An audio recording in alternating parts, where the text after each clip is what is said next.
Hello everyone and welcome back to another Tomato Sauce stream. Today we'll be entering another point battle, which is very exciting. We do enjoy these point battles. They're very, very exciting. But obviously it's not necessarily the same as having like really good prep, I guess. Point battles are a bit weird because they favor games being won quick, and I suppose just wins in general.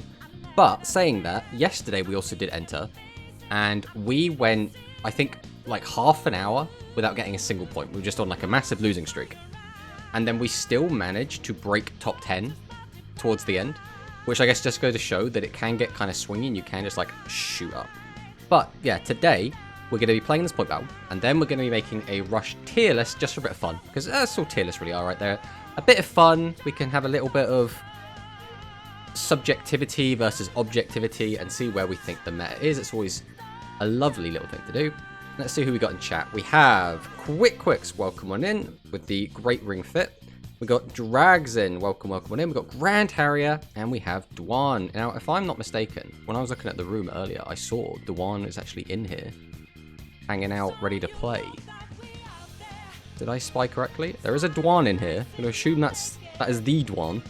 So maybe we'll clash today. But we also are doing a poll today because we're not really sure what to play, right? So we have a poll up right now. It'll be ending in like 3 minutes or something. Of just what deck do we want to play, right? And now obviously some people have already started voting. We have kind of the 3 arguably best decks in the format, and then, you know, the fan favorite. So we'll just see what we end up playing. Obviously, there's not many people in it at the moment, but if we get, if anyone votes and decides to tip it one way or another, because we've played so far, I think we played Dinosaurs the first time, and we did pretty good at the start, and then went on a little bit of a losing streak at the end. Then we played Royal Rebels and Royal Rebels, and each time we've progressively gotten better and better, which is quite nice. Which one has the best looking cards? I mean, that is a subjective thing, Steve, but I like Dinosaurs, so I would say the Dinosaurs look the best. But if you like Power Rangers, you probably like Overlord. If you like fish, dragons, and boats, I guess it would be Thunder. And if you like heavy metal demons, it'd be the Royal Rebels.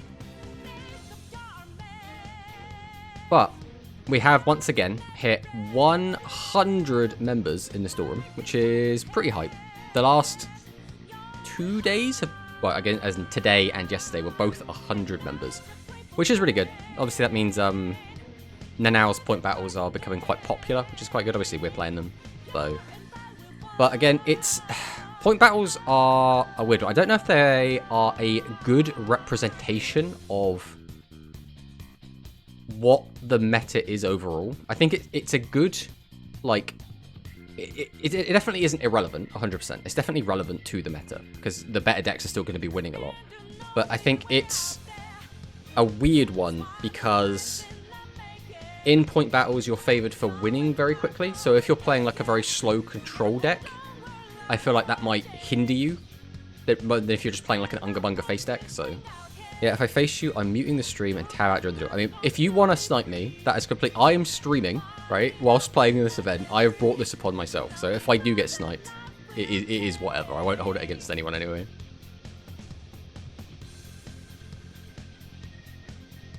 But how long have we got left on the poll? Not long, about less than a minute, it looks like.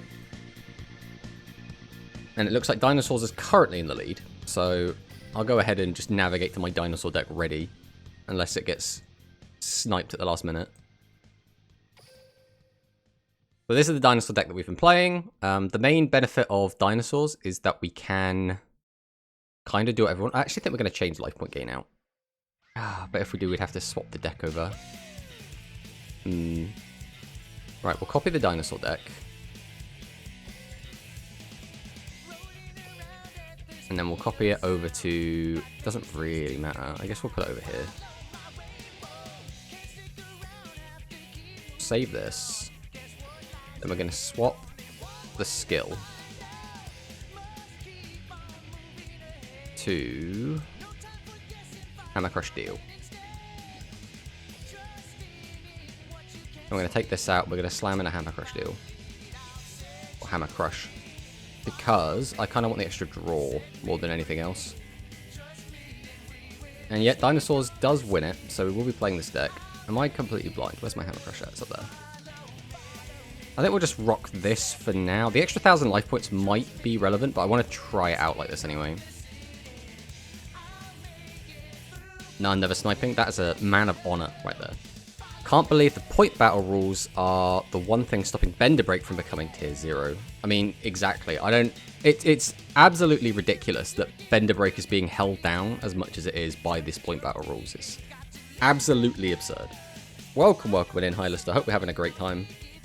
And Kazumi Anzai comes in with the good old... That is an absolutely hideous emote, and I kind of love it. What's the point battle rules? That's, Yep.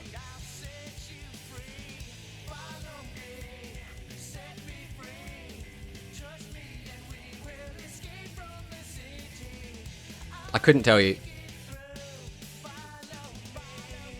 As far as I'm aware, it's just go for an hour and a half, see who wins.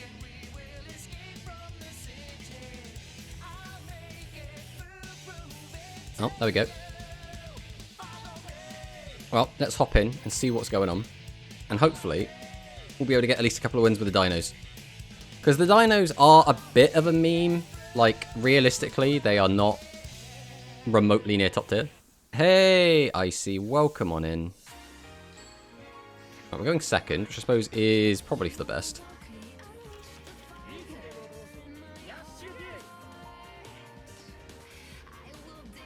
Really got a dino in the open.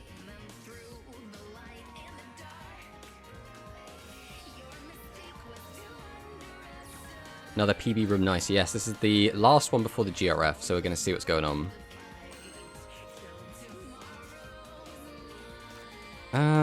Do we want to keep Babysitter Goat around, or do we just go full aggro? I don't think it matters too much, so we are just going to go full aggro here. Like, we're playing an aggro deck. We want to go aggro. Oh, that is the saddest mill of all time, but it happens. And then we'll run into his widespread right now. Ooh, no widespread. So his back row is probably back row Hate of his own. It could also be his Majesty, because he hasn't got anything to make it live. Is this only 90 minutes? I would have joined it if I had thought about it. Yeah, I was. So usually I put the dual room on the screen during my starting soon, but by the time I started the stream, it was already full of people.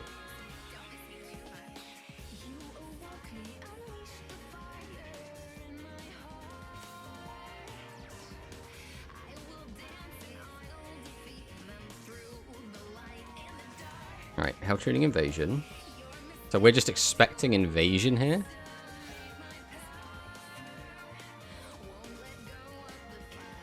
Discards the Cyclone. Oh, does only have the heavy metal, so doesn't actually manage to clear currently.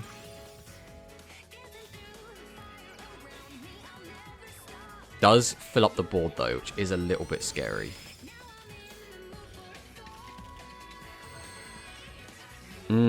That's very unfortunate. If we had a boss monster here, we really could have pressured, because we know his back row's dead. We could have just won the game if we got... I guess it'd have to have been a Dragius, because there's no way Dinosaur wins the game here. Well, there's not really much we can do about this, so... I think we set the biggest cards that we can afford to. Then I think we are just going to go to battle and swing over one of these. We don't want to let him just have everything he wants. There is an argument that we should have put this in attack and swung over this just to reduce his resources down. But I think keep leaving him with a level 8. He's probably going to have everything he needs anyway.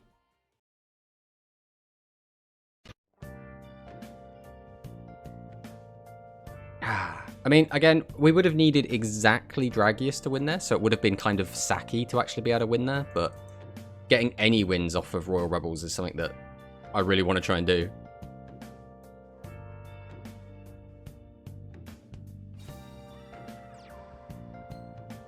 Alright, Buyer comes down. Hell Tuning Invasion. The fact he's discarded that tells me he's already got lethal, so we'll just go next. Alright, so, not the greatest open, but we did come close, right? If we had drawn the Dragius, we would have had lethal.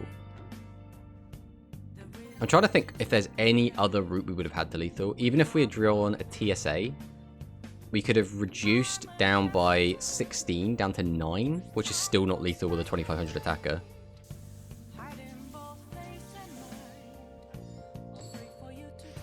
Alright, let's see what's next. The other thing is, there's no real... When we've got 0 points in a point battle room, there's no real reason to, like, sit in a lost game. Because we don't lose any points, we're already on 0 points, right?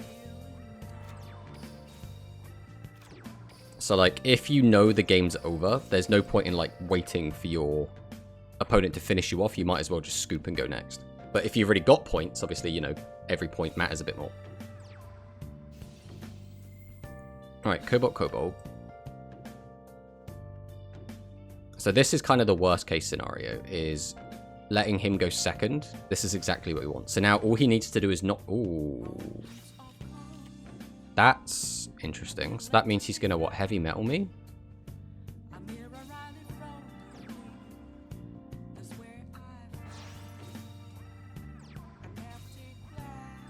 So he misplayed. I think. I'm trying to work out if there's like a logical reason. Oh, come on. Where are the boss monsters at? Okay. This is very unfortunate. 9 cards deep. Haven't seen any of our 6 boss monsters. I mean, we'll change this to defense. Go battle and swing, I guess. And it's a 1400, so we can't clear it.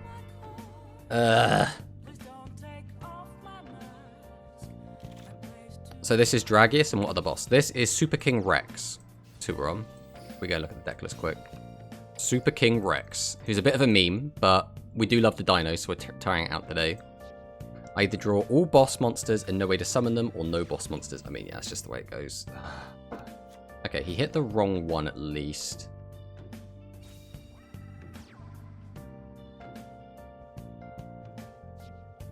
I think we just let him kill this.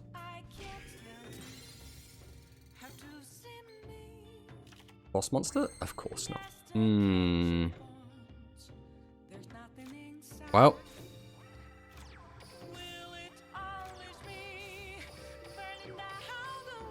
Maybe we'll see one in the future somewhere. Didn't even know that card existed, lol. Yeah, it's the new ranked reward with the UR ticket.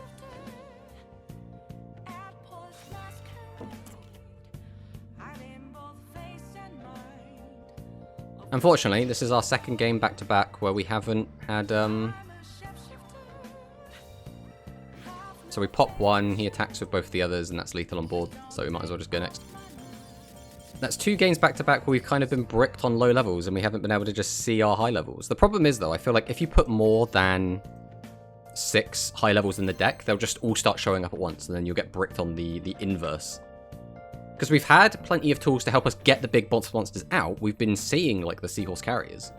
We just haven't had the actual boss monsters to summon. Just a little bit of bad luck. Alright, let's see what we get with this one. Right, here is a boss monster.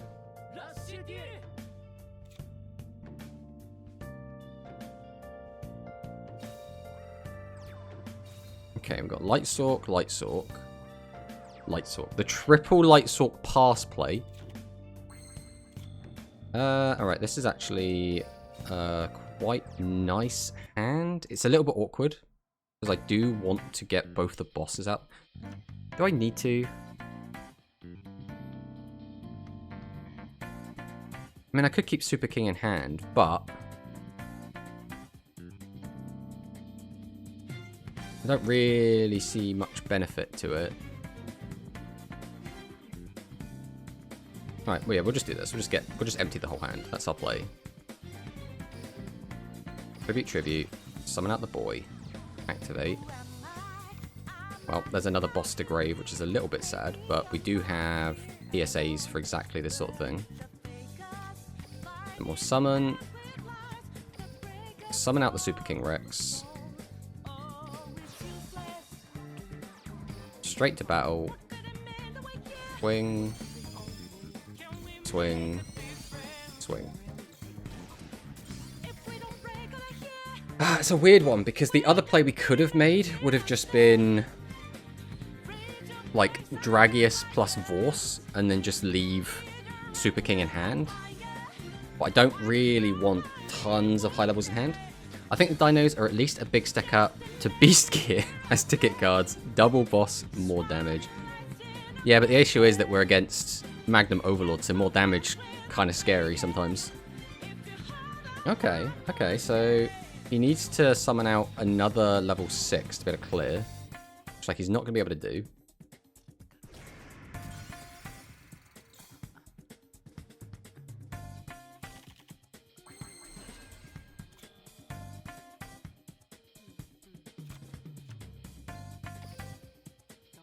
I mean, we have 4 really good targets, so we can just slap that down, no problem. Which I guess we'll do. Not you.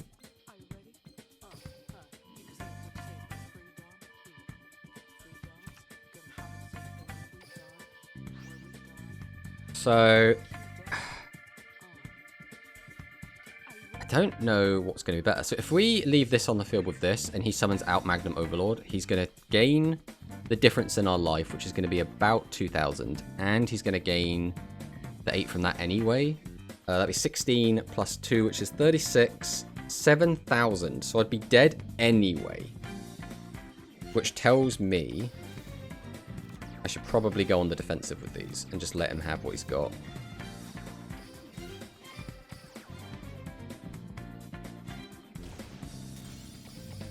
I think at this point, it's just, if he sacks the max, I just die anyway. There's nothing I can really do about it. Unfortunately, there's so little... Yeah. Again, like, he had to hard draw it off the top. There's a chance he kept 1 in hand and he put 1 to top, but chances are he just had 1 on top and just drew the other 2. This is why I'm not a big fan of the maximum deck, because it feels like it wins most of its game just by, like, sacking. And that's what feels really bad about it. It's like... I feel like there was no way to play around that. It literally just came to, does he draw it or not? And he drew it. So it's like, yeah, no skill involved. It was just, he drew it. The end. It's like, well, that felt unfulfilling. Alright, we're going second here. Let's see what we get here. We actually have Essel in the opening going second. So now we just won't mill anything remotely useful. No boss monster in hand means as well we basically need to either draw a boss or we need to mill a boss in order for this to actually do anything. Otherwise we're just going to have 3 wimpy dudes out.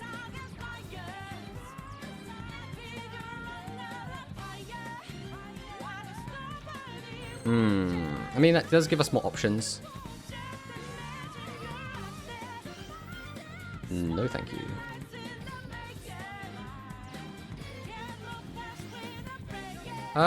Well,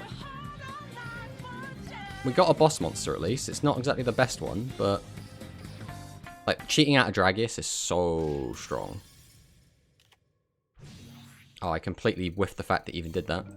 I just was not paying attention whatsoever.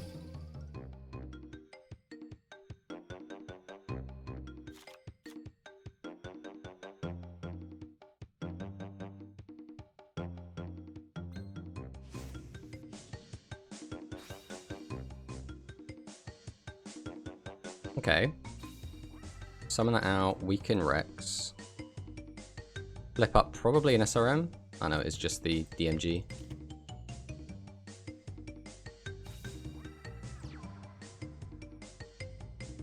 On the plus side, our life points being a little bit lower means he won't get as big of a boost, but it doesn't end up kind of working out that way, unfortunately.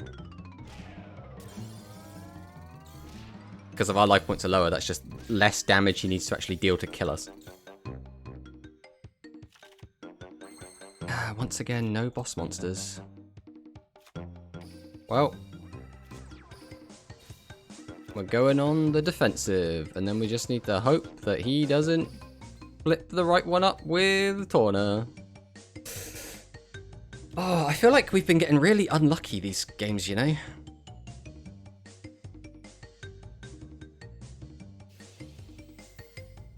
If he flips the middle one, we just take so much. Okay, he flipped up Urbi. The next part of the strategy.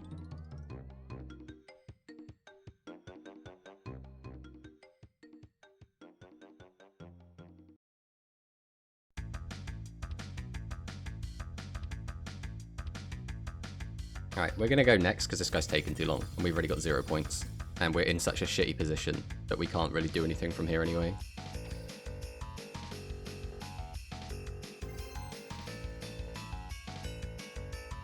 So that's the other thing I don't really like about point battles, is having a strict time limit really makes you not want to just sit in a game, right? It makes you, whenever your opponent is slow playing, it feels really bad because it's like, well, these are points I'm not getting.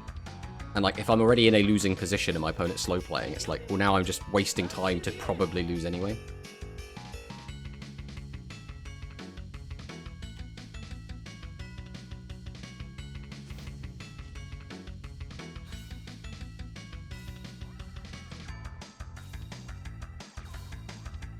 Okay. We draw. We'll go ahead and use our skill. Set the deal.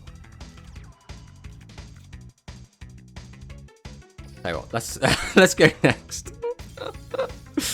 Jesus, we are really having some horrendous luck today, aren't we? We're bricking every game on something, right? We're either bricking on low levels so we can't actually clear or do anything, or we're bricking on boss monsters and spells and we can't play the game.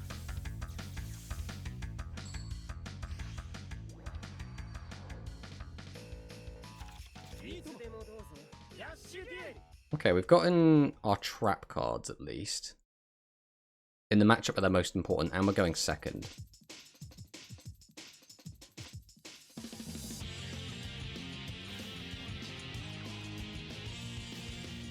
Drops the Essel, mills the second Essel.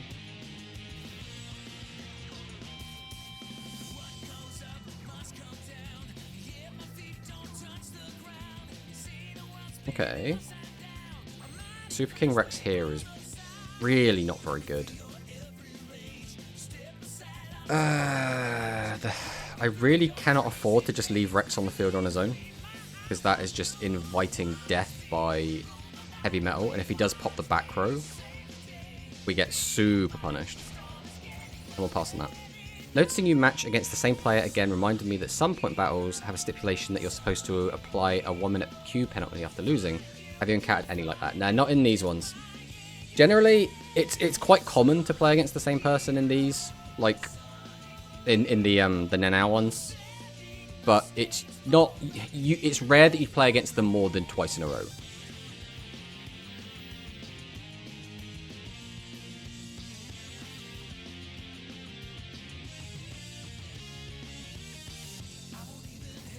Right, Hell Cheating Invasion. Discard flips them all up. Now I'm assuming we're probably gonna see Invasion.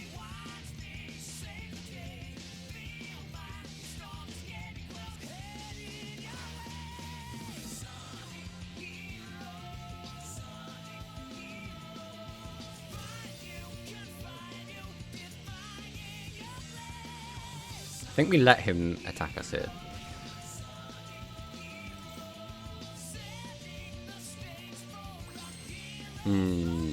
Now I wish I hadn't done that.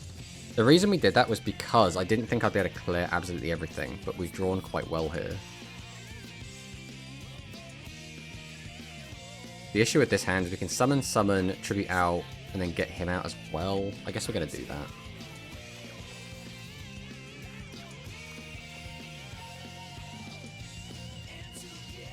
Tribute, summon out the boy, activate the effect, mill, bring back Dino Boy, summon, tribute, Dragius effect. Go to battle. Swing with Dragius. Alright, so he has got it anyway, so it doesn't matter.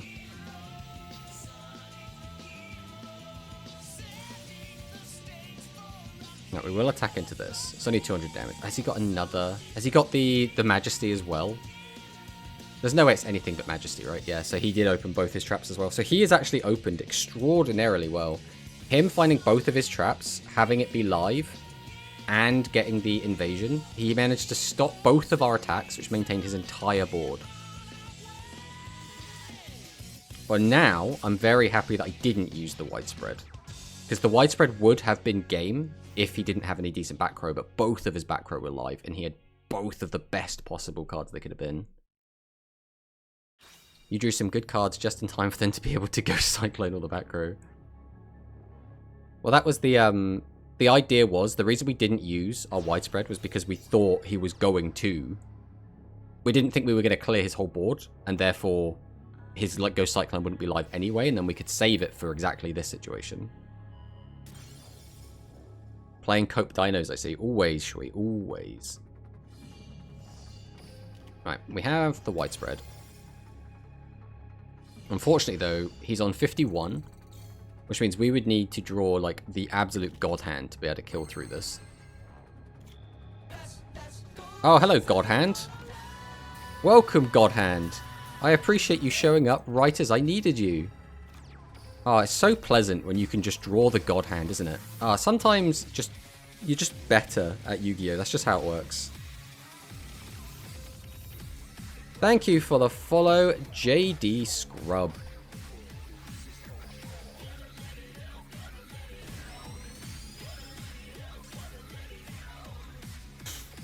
Yep, like I said, sometimes we just draw the God Hand. Alright, let's hope we can continue this string.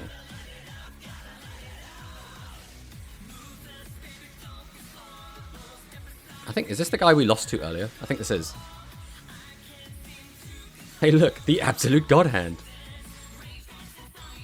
Tier 0 worse than RNG, exactly. I do think the Tier 0 Royal Rebel meme is so funny. Like, I love it so much.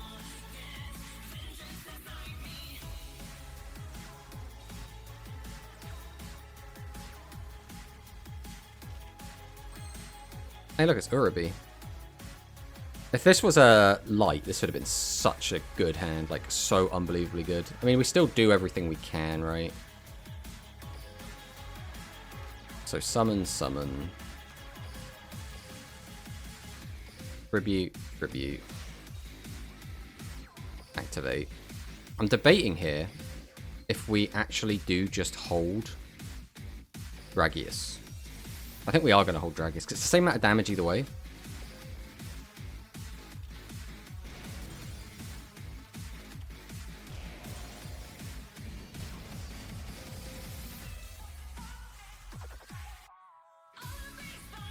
Wait, Rebels not tier 0 anymore? Rebels were never really tier 0. It was, so, I think it was Loom who started it, who was like, yeah, they're going to be tier 0. And then other people just kind of latched onto the idea that, like, yeah, they're going to be really good. They're probably not going to be tier 0. But they're probably going to be the best deck, right? That was kind of the mentality. And, you know, people just started seeing tier 0 everywhere, and then everyone just started saying it was tier 0. And it kind of, like, got infectious.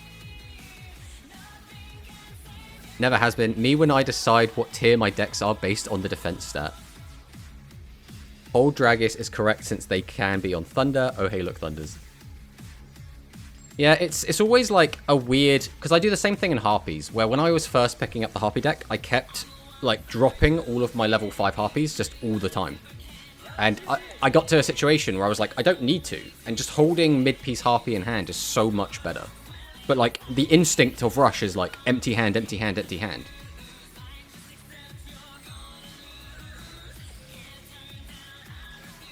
Alright, summon, summon.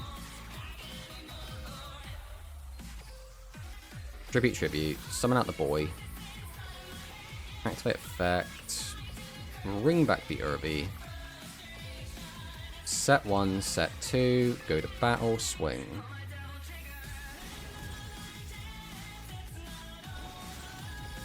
If this is a curry bot, I'm going to be so upset.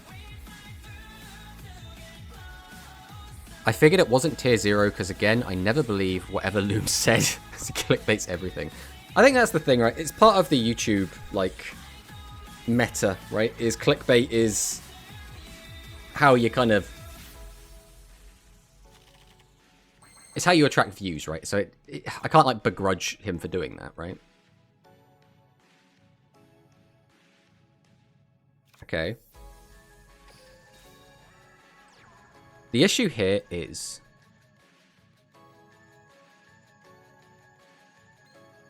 if I want to end on, like, a full board, I've got a tribute over this dinosaur, which is really sad. Like, a tribute for him, summon... yeah, I think that's the play.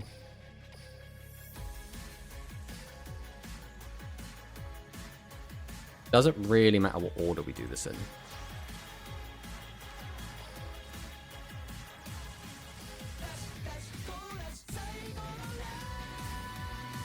Tribute. Activate his effect.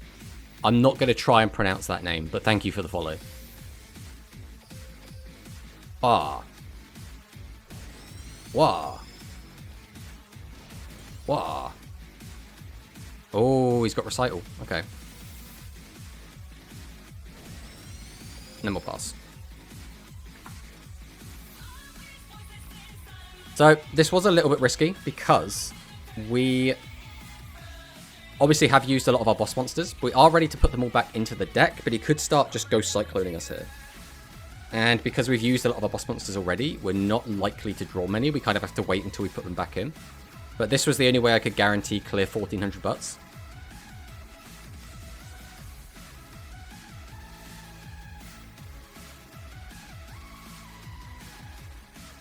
Okay.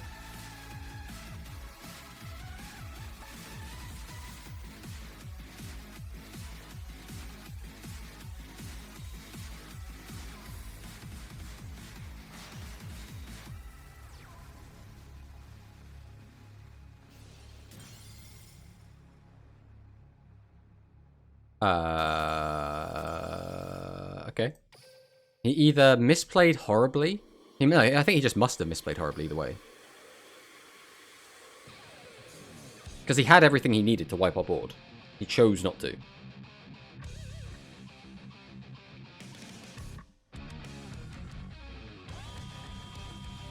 I would just say thanks for the follow numbers. Good old numbers.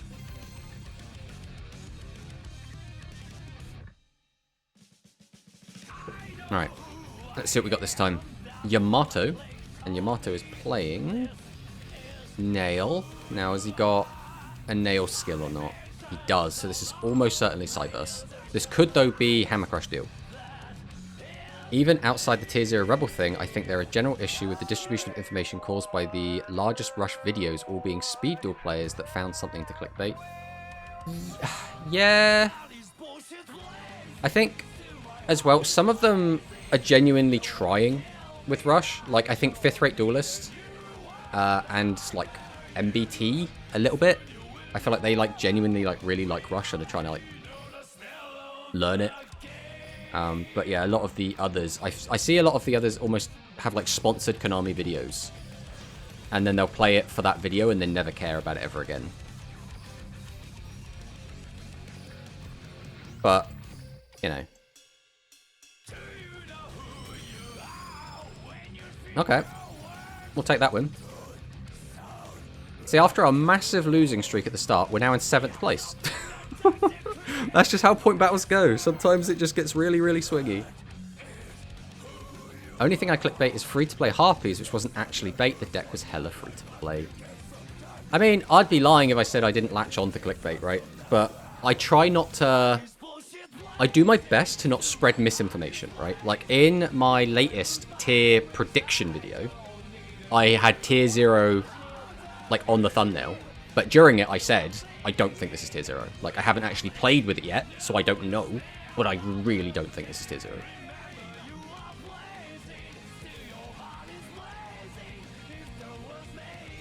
Now you have to say the number accurately. 5 quadrillion, 728,000 trillion, 293 trillion, 837,000 billion, 282 billion, 929,000 million, 283 million, 802,029.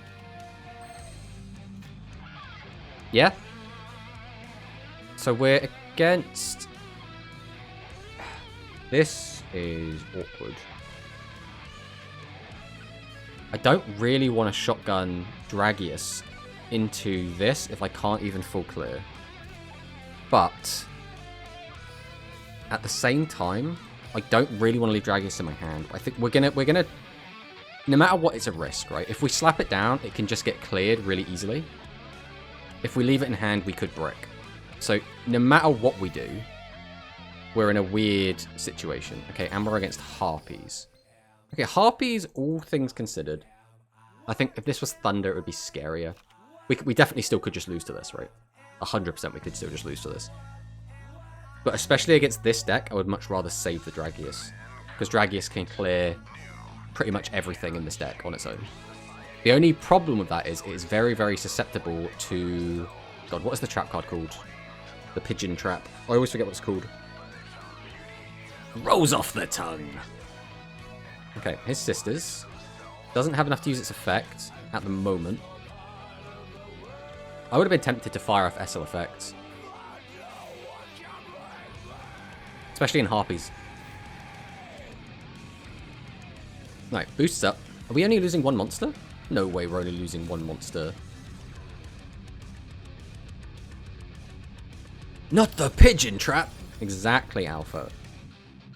There's probably a Pigeon Trap back there somewhere. Can't you see I'm blazing? Still my heart is blazing. If the words kill me, I don't need... If I want to hard play around Pigeon Trap, we flip over this now. I think we will do that. So I'm going to flip this. We'll summon Essel. We don't need anything specific in the graveyard right now, so I'm not going to bother using that. I'm going to Tribute 2 to summon.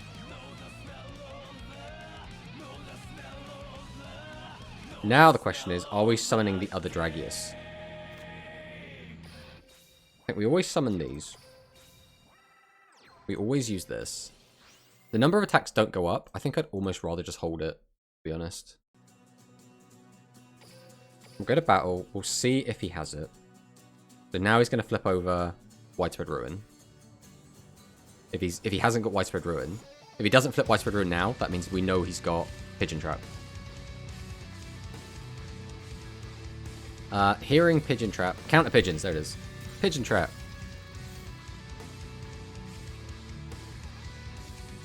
So we'll swing here. The extra 400 I don't think matters too much. We're going to prioritize making sure we can clear because we know he's playing 1400 butts. And we'll pass on that. Hearing Pigeon Trap reminds me of the cartoon Pigeon Boy. I'm trying to think what Pigeon Boy is now. I don't think we had that over here. Weird seeing Alpha here. Isn't a fan of Rush. I like the streamer Tomato Go. Oh, thanks, Alpha. Really appreciate that.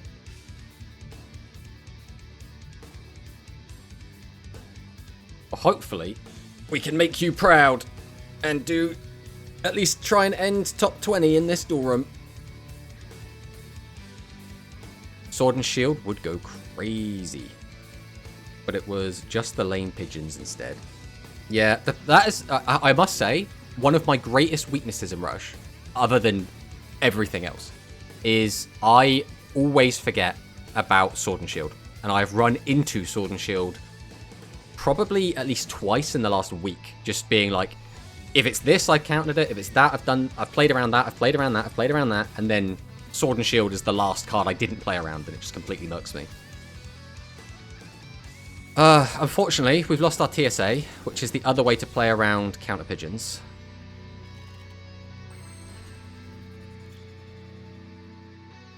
So, if we attack in with into a counter pigeons, we'll lose 700, putting us down to 18. We can reduce this down to 18. So I guess we would attack with this first to try and make it as safe as possible.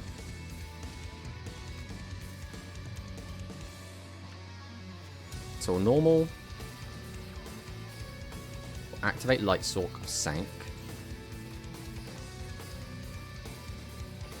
Tribute. Summon. Activate. Set. Battle. We're going to swing with this first. Okay, was the counter pigeons. Now we'll swing with this. He had counter pigeon and widespread. Oh, we had nothing to play around that. Was there anything we could have done there to play around both of those? I'm pretty sure there wasn't. He needed exactly that to stop us as well. That's sad.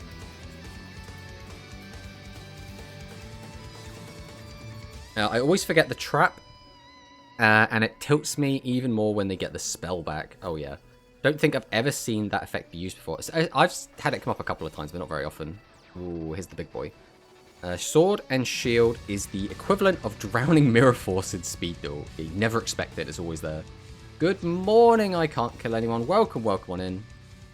Jesus Christ. We're not dead, right?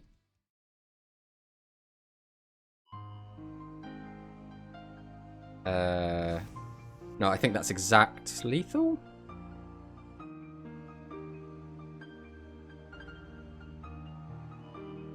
No, right, so now he's got more than exact lethal. Right, that's 55.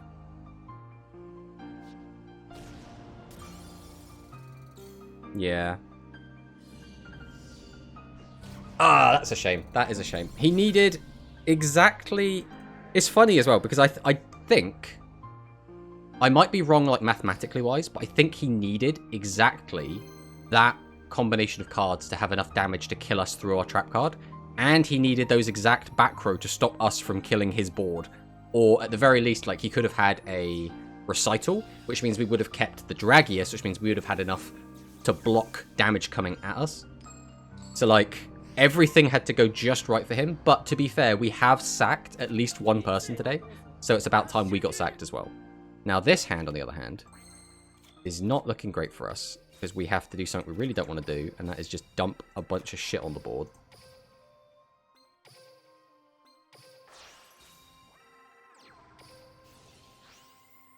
Well, there's another dragon to the grave. I think I still can't leave with this hand.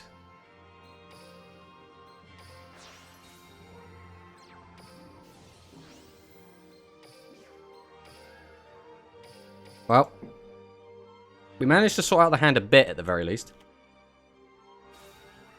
In medieval times, you run into sword... Okay. Okay, let's go next, mate. I brick, and because I brick, you get to capitalize by taking my Dragius. Yeah, let's just go next.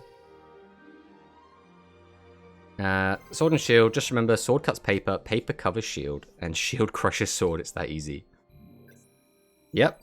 we just need paper. Hey, Bakura. Welcome on in. We're doing okay. We have just had two really, really bad games back to back where we got sacked, and then I guess we kind of got sacked again. It depends how we look at it between getting sacked and us drawing really shit. Imagine Wall of Disruption at 3 rush. That would actually destroy the game. Wall of Disruption would be so dumb in rush. Yes. I wholeheartedly agree. How do we play this? I don't think we can afford to just leave a Dragius on the field.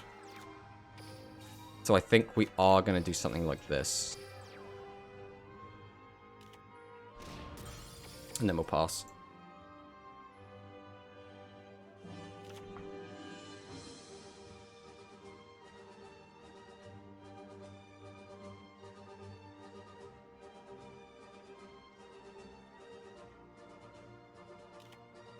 Alright, Currybot is fine. So now he's going to use Hell Shooting Invasion.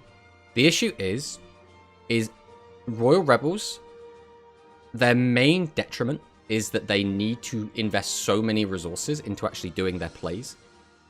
Wait, did it just say you were in 31st place? Yes, that is how dual rooms work. Also, by the way, we were just in 7th. We lost 2 games and have dropped down into the 30s. That's just how these dual rooms work as well. You just fly up and down the ranks like it's nothing. Okay, invasion comes down. Right now, we don't have a reason to stop this attack. We'll just take this. No, maybe we do, because this deck is known for playing Ghost Cyclone. And chances are he's just going to Ghost Cyclone us. So I think we will use it whilst it's live.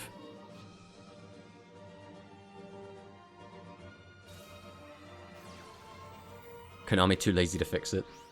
Okay, well there's Genie's Fire Breath. Into a back row. So we are going to fire this off for the reason we just said. Now, unfortunately, because of Genie's Fire Breath, and because we're already, like, quote-unquote bricking, it does make our hand a little bit worse. Okay, that's very good.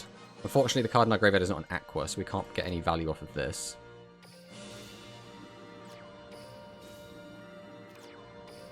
The other problem we have here is if his back row... I guess his back row is not likely to be anything other than something that would completely stop us anyway. That is very unfortunate as well. Any monster there would have made that live. Alright. We did not draw it. Let me pass on that. Alright, let's see what he's got. Konami intern laughing at their own coding.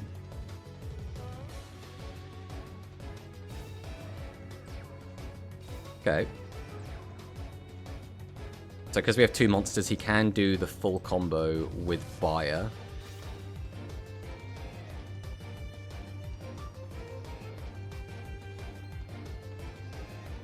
Our one saving grace right now is we do have the life lead. So we're going to take a load of damage here, but we can have like a crackback on him if we draw well. Oh. So he's got another boss monster in hand? Oh, back row. So that's a back row he really wanted to keep. Jesus, deck. Come on. What are we doing here? Chances are this trap card is going to be widespread because he opted to keep it rather than getting in extra buyer damage. With that in mind, we still can't really do much off it.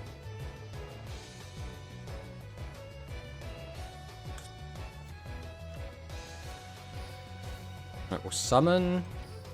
We'll use Essel. That is also just horrendous. We're going to fire off the TSA now. I don't actually want you back in my deck right now.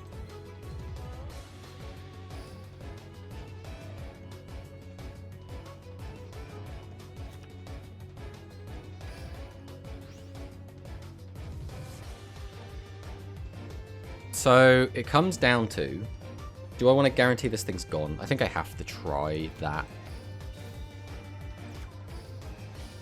The issue is, if he gets out... No matter how I play this, there's always something that messes me up. Like, no matter what. There is no perfect way to play this. So now he's going to flip this. It's going to be widespread.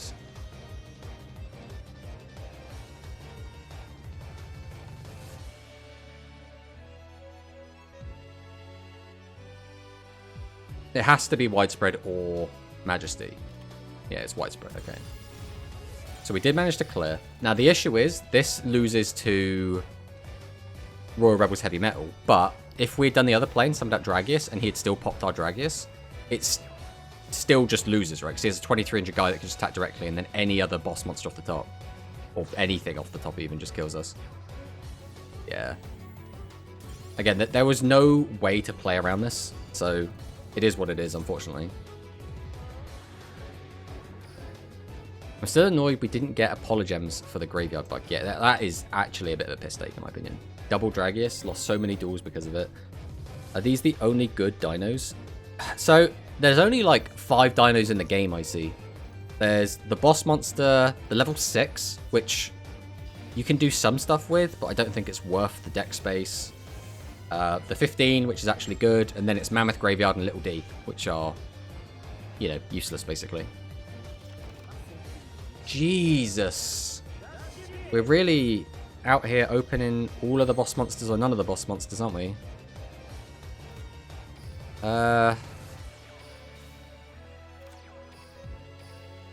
I mean, we'll try, but this is probably going to be scooping the next turn. Unless something goes very, very right.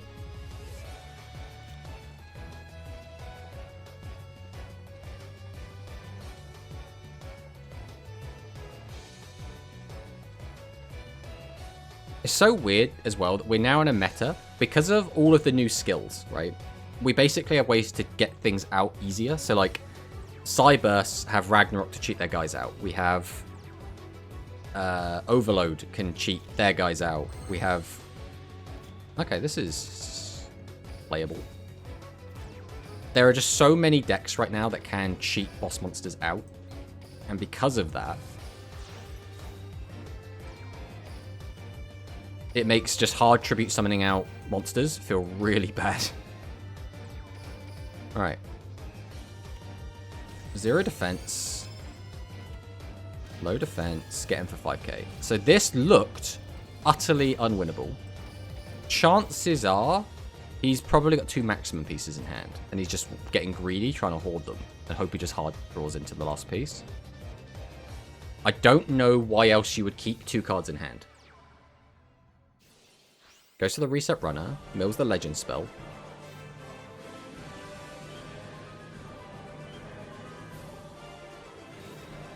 Is there a legend maximum monster in the game in general? No, there is no legend max monster.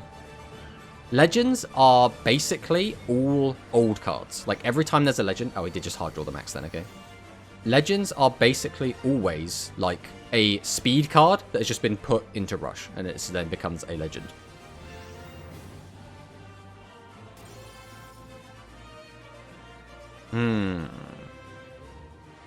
So we need to find TSA to out this, really. This felt like it really should have just been a free win. And then my man just hard drew the maximum. Again, he probably kept 2 pieces in hand, but he did need to find the 3rd.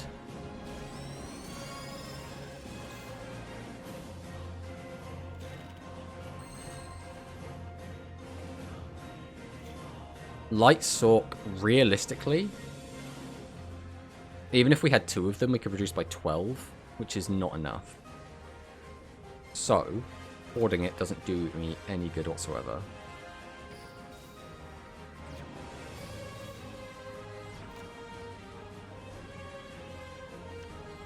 If he runs into this, I'll lose 15, which means I won't actually be dead to 2 of them. So I'm going to set this. Because we really also need to draw into a TSA as quickly as possible.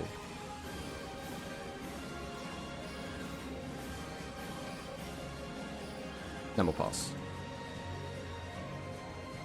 You can't have Legend Maximum, as you need to have multiple copies of said max. Well, they're different. Draw 2 Light Sork and debuff it by 2700 easy. Darn, it didn't work. Oh, plus one of ours is in the graveyard.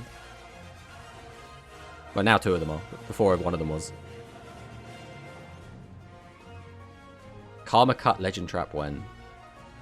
So they have to change the wording, because there's never like open game state in Rush. It's always, traps always have a trigger condition, right? So like, for example, the Harpy Legend Trap that we get is, God, what's it even called? Icarus Attack. But it says when your opponent summons a monster or attacks, you can do it. Whereas obviously in Speed, it's just whenever you want, mate, just flip it up. Oh, okay, yeah. I forgot about the skill. We were giving ourselves an extra turn on the clock, but... Did we stop this attack?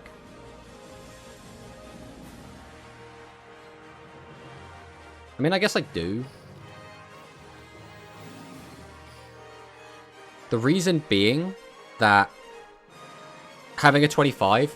Like, we don't guarantee we're going to have a 25 when we do draw... Okay. When we do draw a TSA. We still need to empty our hand as much as possible.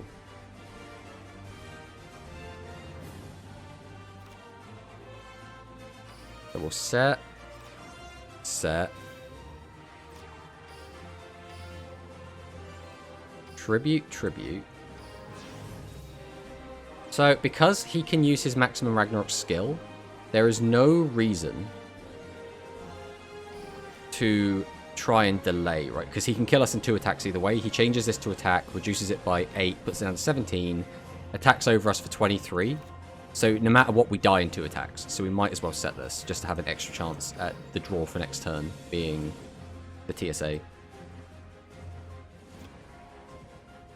Do we even have Banishing? Now that you mention it, I don't think we do. I think we literally do not have Banishing in Rush at all. Whenever your opponent is about to win the game, discard a card and banish that monster. Yeah, sounds pretty good. There's no Banishing in Rush. How many TSA do you like running? So I usually play 2. That's kind of where I like it. We're playing 2 in here at the moment. We're just waiting to draw 1. Unfortunately, we're only going to have this turn, basically. If we don't draw it now, we're just boned. Why is he popping that? Oh, wait, that's 33. Am I an idiot? I am an idiot. I did the maths wrong. I shouldn't have set this. Oh, I did the maths wrong! It probably wouldn't have mattered too much anyway. We had 4 draws to find 2 cards, 1 of 2 cards in our deck. And we totally just did the maths wrong. Hey, we're 69th, though. Yeah, I just want to say, we were 7th place just now, and we have just plummeted down to 69th. This is the worst position we've been in. Oh, it's the same opponent again. So again, this is the opponent that just hard drew the max, like turn 2. And by the way, we got him down to 1,000 life points before he dropped it on his second turn.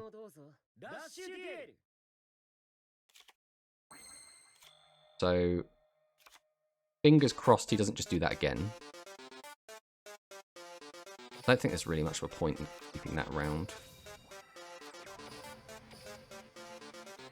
Tribute, tribute. Summon, use Super King Rex. Grab this back. We'll set this. Set this. Pass turn. This is where he just drops it again.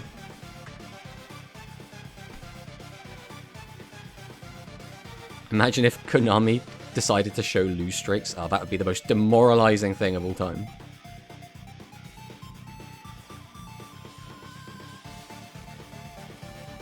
Right, he's playing the deck properly this time, rather than just praying for max and win. By the way, he's playing... What's this? A 33 card deck, and he just hard drew the max, bro.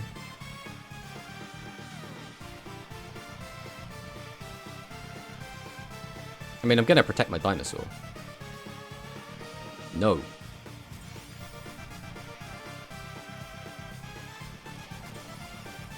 Why does Konami not show win streaks for Rush? They do show them in Rush, just not in duel rooms.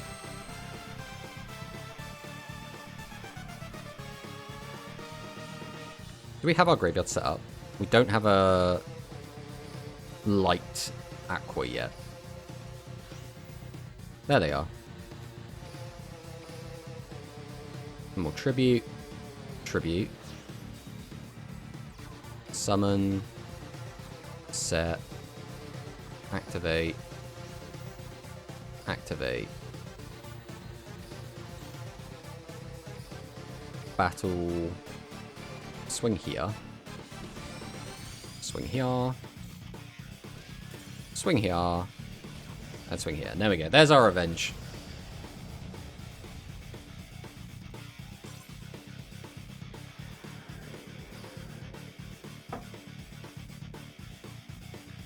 They don't for me?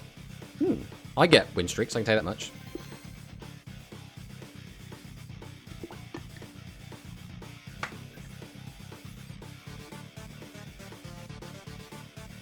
You play both formats and switch between them, and this is with the win streak counter. Ah, okay. I tend to just spam one format and then spam the other format, rather than like swapping between them. I realize the skill put one card back to the deck, so deck out strats are out of the window.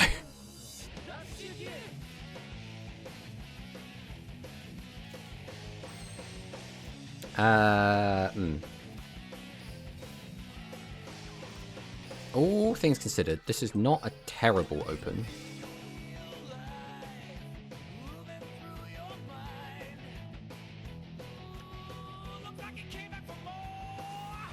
Maximum overload. Cheat something out. Are we going to see what it is the question. Does just normal out the Valk. Okay, so we are going aggressive.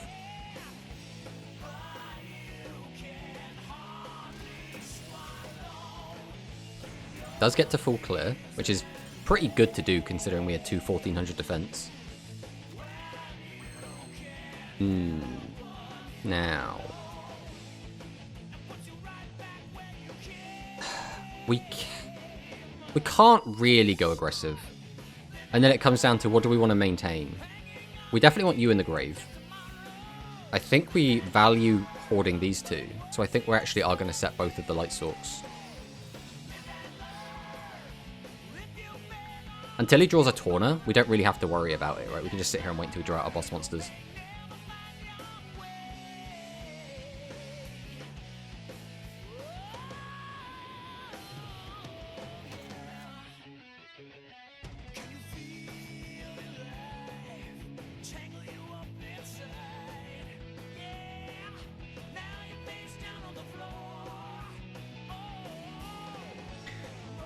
Again, other than Tawna, I guess, like, I don't know, he could start, like, slapping down Pierce or Stop Defense, but most people aren't going to be on those. So now he's just trying to empty his hand as much as he can, because he wants to try and draw into the cards that he's looking for.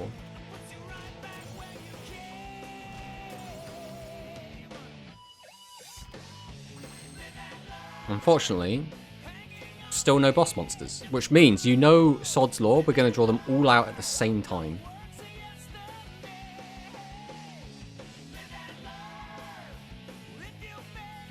I can clear some of this, but I can't even clear all of it. I legit don't think it's worth putting anything in attack here. Are you actually planning to bring Dino Aggro to stage 2? I mean, probably not, right? I just like it. I think we are going to just give up our Vorse Raider as much as it kind of sucks. I think, realistically, the best aggro deck right now is going to be Thunder Aggro, right? I think Thunder Aggro is the most versatile. Oh, hello. What are you doing here?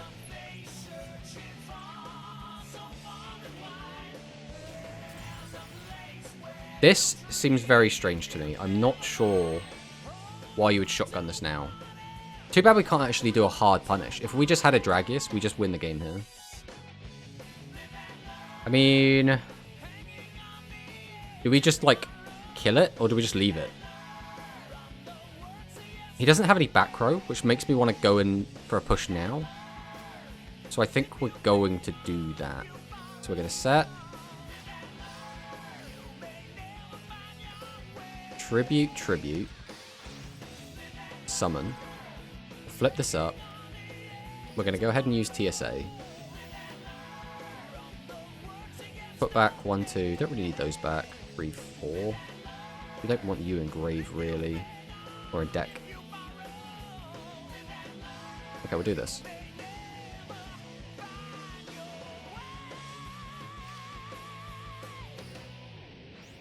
And then I think I'd rather just summon this out. Right, so he hasn't stacked a card. So if he just hard draws the max, he's just hard drawn the max.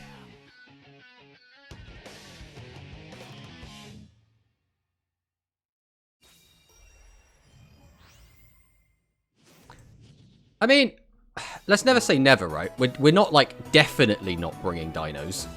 I just think if I do, it probably won't be what I play the majority of the time. And the whole point was that at the start of the stream, we did put up a poll to decide what deck we were going to play, and the dinos won the vote. So by democratic election, we're playing the dinos here. Going to draw the second copy of the Maxim next turn. I mean, yeah, if they did, I would just be completely boned. Please give me a Dragius so I can just win the game. Draw Dragius. Ugh.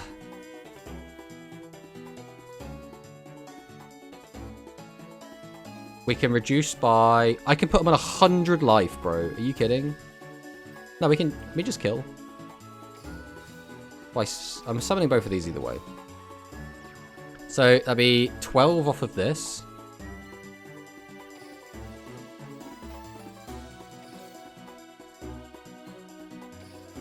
Guess it doesn't really make much difference either way how we do this. We do this.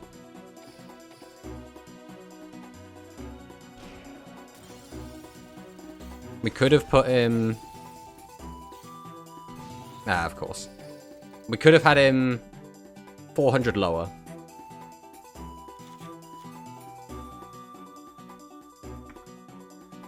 I was right about saying I missed the poll? I mean, yeah. It was only up for 5 minutes. We had it on there alongside Royal Rebels, Thunder, and Overlord, which are probably the 3 best decks in the format right now. I think that's what, at the very least, tournaments would suggest, but obviously tournaments are not the be-all, end-all.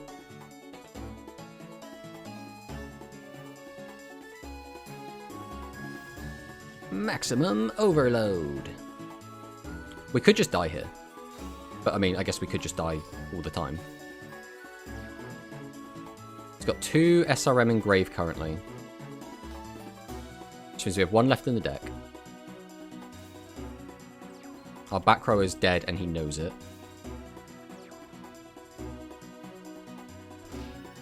Take the 3. Take the 15. That back row doesn't mean anything because he knows we have Hammer Crush. There are my boys. We've been waiting. So this is just game, right? There's not even anything to think about here. We just do this. Pop that. Summon. Activate. I don't even know why we're wasting time doing this.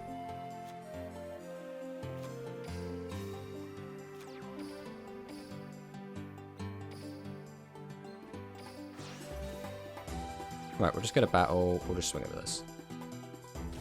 Okay. I wish Rush had some more interesting effects like alt win cons.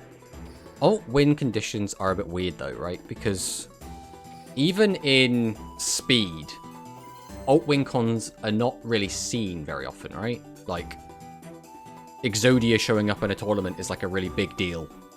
And we still have the usuals, right? We still have deck out, we still have burn.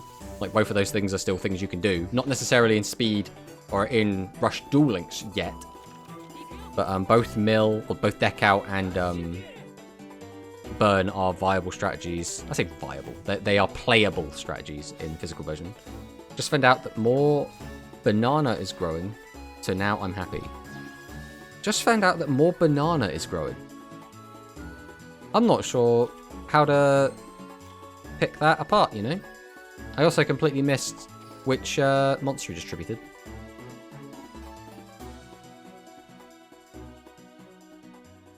So he set, then he set tribute over. Okay, so that one should be cheated out. That one should be tribute monster. So we'll summon. Tribute.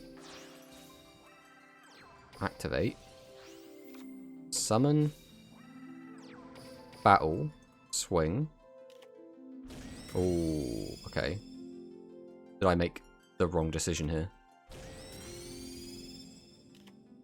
Oh, we are fine. We didn't get punished. That's... I was reading chat instead of looking at the position he put his monsters.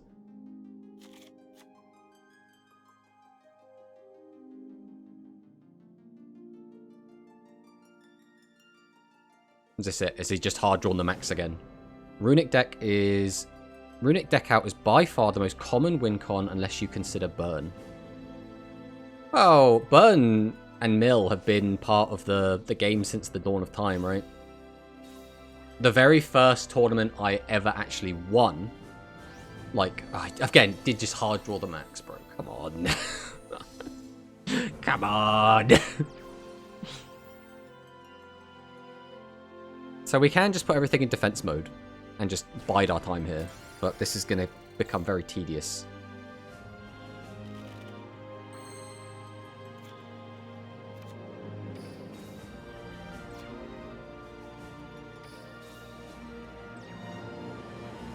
I really don't want to have both of these stuck in hand as well. So we're going to tribute set.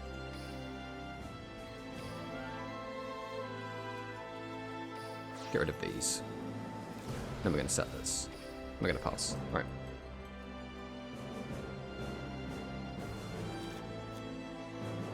I haven't actually played much against Runic. I haven't been playing Master Duel a ton, and obviously I don't play, you know, physical, so... Or TCG, I should say, not physical. Okay, that is not ideal. Alright, now we just chill until we draw an out.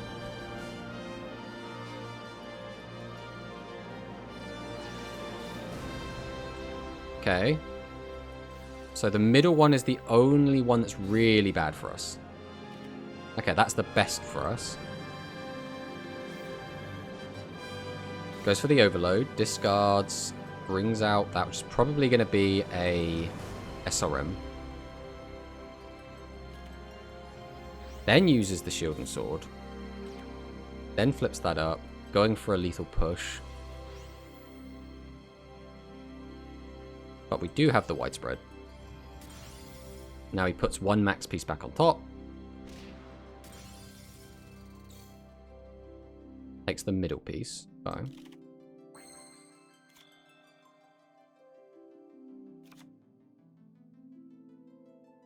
There's no reason to do this in any other way, right? So we will just... Tribute, tribute, summon, activate. Then we'll normal, normal. Tribute both of this. Activate. Now again, he has to like hard draw the max to like hard punish us here. Because we're going to put him down to 100 life. Which is very sad we don't have the little oomph we need to finish him off. Alright, if he draws SRM, we're dead. He has no SRMs left in the deck. So, what does he kill us with? He summons out his 19, reduces us by 8. That is not lethal.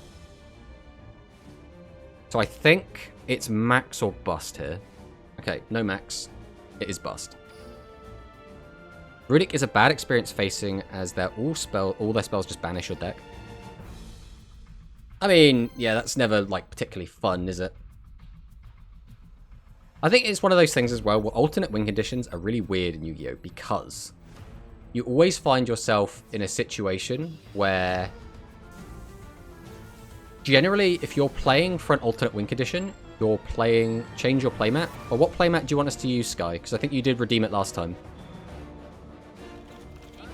And also, we're not going to do it until after this because we are being timed at the moment. But if you give us an idea of what kind of playmat you want, we'll work on swapping to it.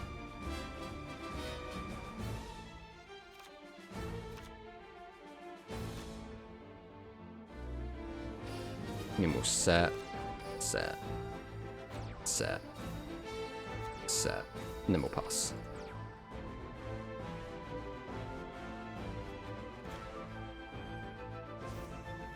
Maximum overload. That's a Torna. Okay, all of our monsters have okay stats, so there's never going to be a big hard punisher.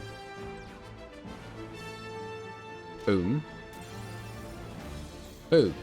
Okay, that's fine. Draw for turn. Another boss monster would have been ideal, but we can make do. So we'll flip this up. We'll go ahead and use this effect. Is that two? No, it's a Legend and a Dragius, which is not the end of the world. Summon, drop the Seahorse Carrier effect, grab the Canaan. Tribute 1, Tribute 2. Then we'll summon, summon. Activate the effect.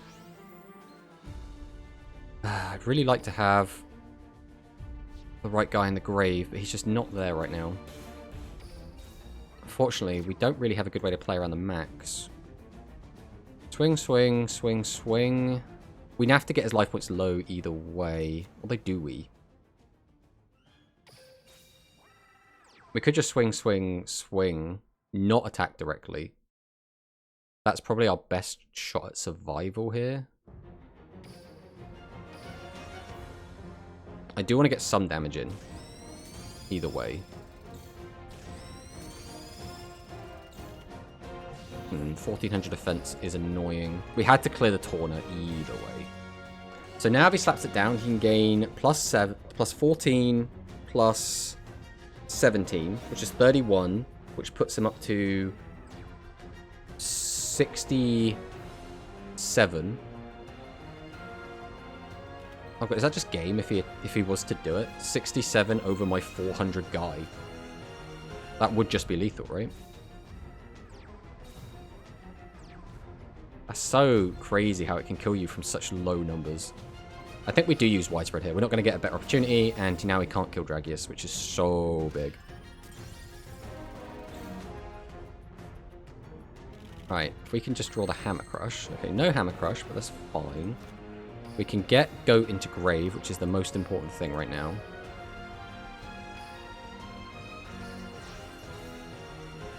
We're not going to bother using his effect. We will, however, use his effect. Oh, there goes the Hammer Crush. Do we want to fire this off is the next question. Does it change the maths? If we attack over this, attack in there, and then attack directly, that would be... We have more than enough for lethal on board. It's if he pops one of our guys. If he pops this, we'd have to swing over this and attack over that, which will not change the maths at all. So I don't think we bother. We'll attack with this.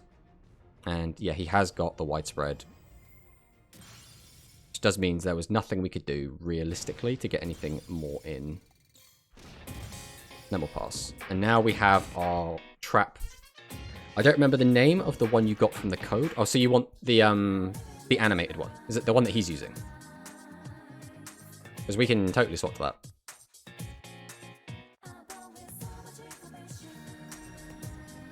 Children's Sword. Okay. Maximum Overload.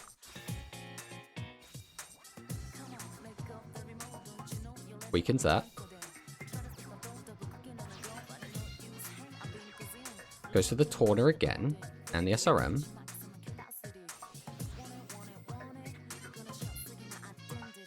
I think we are going to stop this because we have a good chance of just killing on the crackback. Now, this might be a mistake.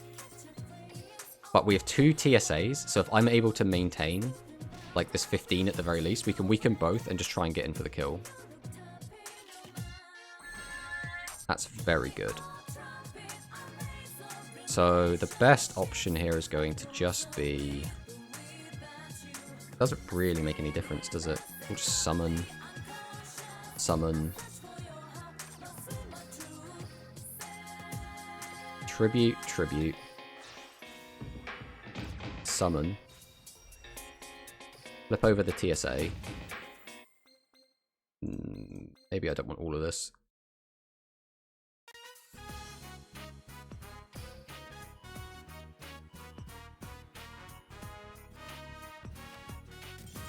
And that is going to be the win. Not too bad. Not too bad. So yeah, we'll swap it after this point battle room ends. Because we are on a bit of a time limit. There's only another just under 20 minutes left. Right. New opponent. Let's see what they're on. Roman. So I'm expecting Thunder or Harpies. Thunder would be the most likely in this room, but it could also be Harpies. No Essel, feels bad.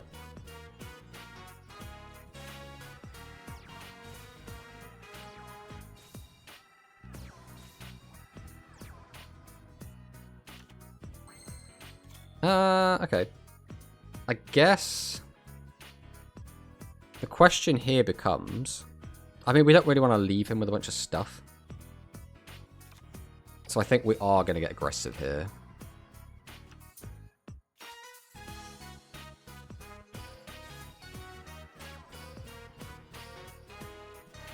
So tribute, tribute. Activate. Ah, that's a bit of a shame. I didn't really want to see the TSA go, but it is what it is. To battle! There's an Essel. Okay, so we are against Harpies.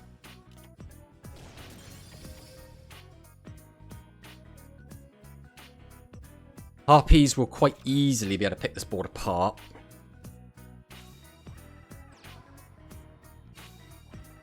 Oh, that means Pet Dragon. Pet Dragon plus Harpy is actually really irritating. I mean, I guess it depends what its back row is. There was no delay, which means that could just be anything, right? That could be Spell Trap Hate, that could be TSA, that could be a Legend spell, that could be Counter Pigeon. Oh, okay. So we are going to boost this up. And the Legend comes down. So this clears this clears one of either of these, doesn't really matter. We don't take too much damage. And another back row is kind of scary. Alright, let's see what we draw. No boss monster, also kind of sucks. We'll go deal, set draw. Again, doesn't really do much for me. We're going to flip over this now, because I just want this out of my hand. Against Harpies specifically, it can be a bit of a detriment. So this could still be Counter Pigeons.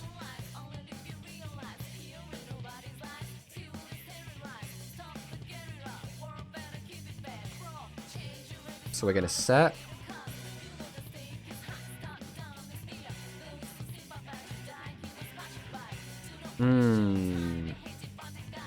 How much do I value just holding onto Light Sorcerer? I mean, reasonably, I suppose. So we're going to set. We'll change this to defense, set this, and we're going to normal summon Vorse Raider. Then we're just going to pass. And the reason we've done this is if I can get Light Sorc, if I can hold onto it and get it out with a boss monster, I can attack through Counter Pigeons. As well as leaving a monster in attack means I get to choose which monster he attacks, right? Because otherwise he could use his skill, flip one of my guys up. So by doing it like this, I take less damage. And if we were going to just set the Vorse Raider anyway, we might as well. So that can't be popped by traps. There's no point in doing that. We really should have toggled off.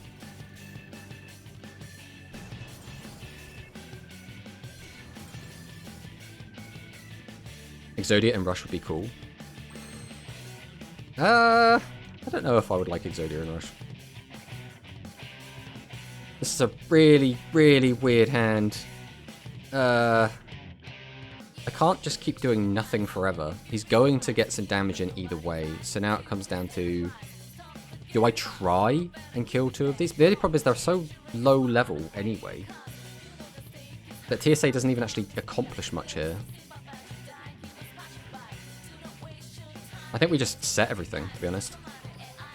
This feels really bad because we're just like dying to 1,000 cuts, but like we can't even guarantee we'd kill any of his guys, even if we used everything we've got.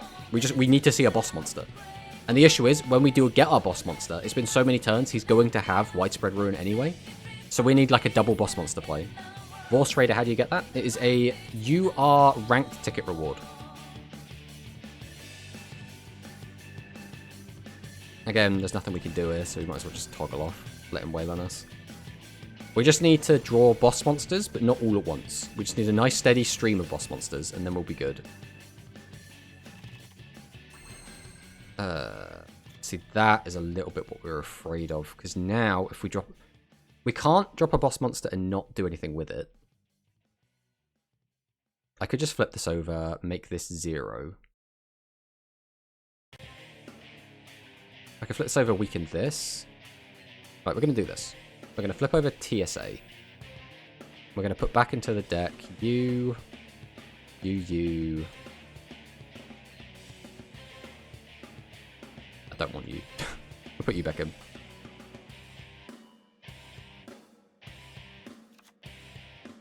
We're going to weaken you. Then we're going to go ahead and fire this off. Then we're going to summon.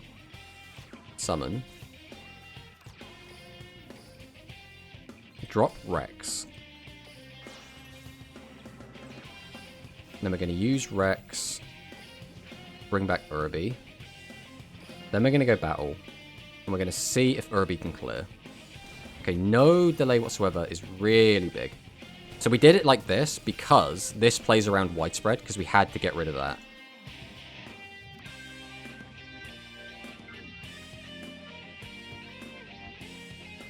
Bro, I came home from dentist to a not Not a nice experience. I mean, yeah, dentists are never going to be great, right? We have Lutier's Rush rank tickets. I think I might have one. I might have got one from the event. And the 5 streak. Ooh, okay, we do have both of our back rows, so we are going to be absolutely fine here.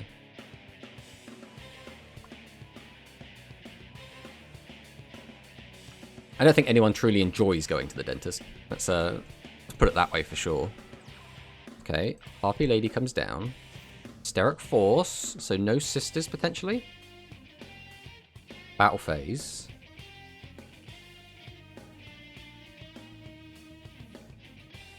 Goes for that first. That's fine. We let that go. I probably should have flipped up the widespread then and there, but for some reason we didn't.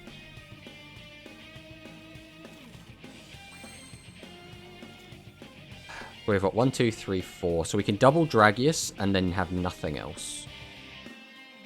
Or we don't.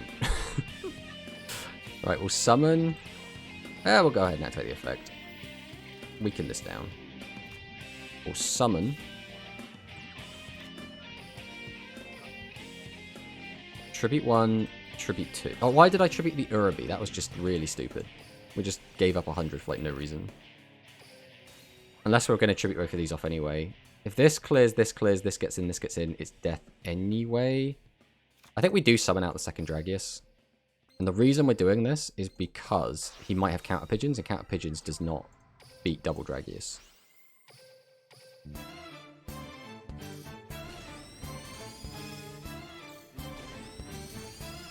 Hey! Not yet next week. Are you going to need dentures? Better out than in if they are bad, though. Alright, we're at 15th. Can we crack top 10 before the end of this? We'd have to win probably another 2 games.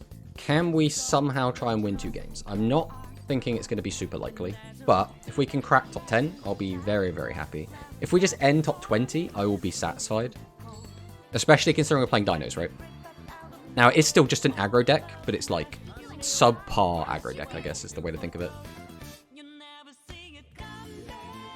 Tomato top 100 GC. I haven't really decided what I'm going to do for the GRF, to be honest. I will definitely play in it at the start, and I'll definitely play in it for a bit, but I don't know if I'm going to like go super sweaty with it. Probably not, because I'm the kind of person that will burn out quite quickly. But we'll see what happens, I'm surprised they are doing back-to-back PvP events. You'll get 20 first. I mean, maybe. I am the king at bubbling. We found an Aqua player. Ooh, that's exciting. Well, let's see if Essel can bless us with a Dragius. Hello. And this could have been so tasty if we had gotten a boss monster in hand as well, but it is what it is. Swing, swing, swing. And I'll be taking those life points back. Then we'll pass.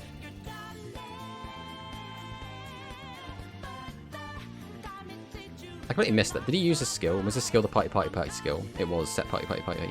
So we don't have to worry about Dean Keto Disco Fever. We just have to worry about Fashion of Faith. Ooh. Hello. Oh, and he hits it! No! Oh, this is looking really dire for us. Just because we're only drawing 2 cards, and we have no good way to out this, like, at all right now. Are we just going to lose to just Barrel Dragon? That would be so sad. I mean, that still doesn't out.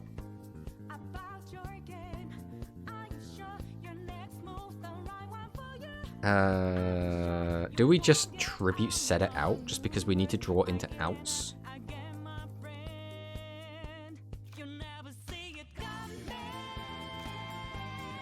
I think we are. We're going to Tribute set this. Because we need to get our hand empty so we can actually draw into things. And every turn that he draws, that he gets another chance to hit the Barrel Dragon effect, we get murdered. Barrel Dragon, is that another rank ticket card? No, so Barrel Dragon is from a bundle. Please do not hit 2 in a row, for the love of God. Thank you, thank you. Since Rush is going to have Worlds, are you going to try and qualify when the qualifiers start? I mean, we'll give it a go, right? I'm not going to make these outlandish statements like, yeah, we're definitely going to go. But we'll play at it for sure. The thing is, I have quite a busy life. I don't get a ton of free time. So I don't think I can like get as sweaty and try hard as I would like to, or as I would have done when I was younger. Hey. There goes my dinosaur. The fact that we're getting walled off by a 26 is very sad. We do have plenty of outs to it. The issue is he's now got 3 back row and multiple boss monsters, which is Jesus. Are we really gonna lose to like Aqua Aggro because we're just drawing like ass? This is so sad. Even a shield and sword play doesn't like out everything here.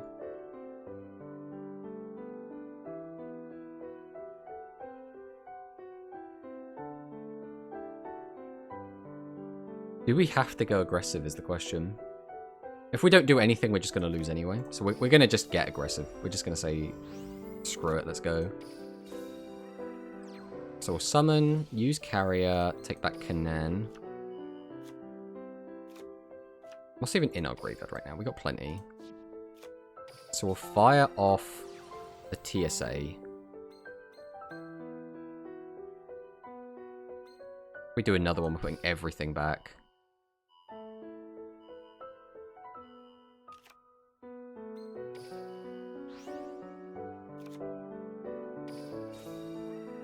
I think we just set this, right? Even if we weaken that, we can't get it low enough to realistically do anything. Chances are one of our attacks isn't going through either way. So I'll swing him with this. Swing him with this. Okay, I was surprised he didn't have anything to stop us. We do just die to another Dragius anyway.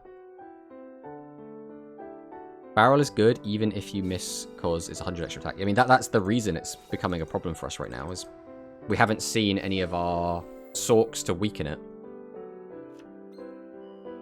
And we've just seen our TSAs, but when we don't have any boss monsters to actually go with it. And that's both our TSAs gone now. Oh, we're gonna lose to horrendous RNG! Come on! For the love of God, do not hit this again. Oh, for God's sake! We are... Like, this is like such inverse luck. He is getting everything he possibly needs, and we are getting absolutely shafted. Like, his RNG is like a 99, and we're down at like a 6 right now. And he's got this. This is just lethal. Jeez. And I think that's going to be the last game of the day, which is a shame. That is annoying. That is so annoying. What is this piano track? This is To Zanarkand from Final Fantasy X. Unfortunately, I don't think we're going to be able to finish a game in 3 minutes. Skill issue, yeah, exactly.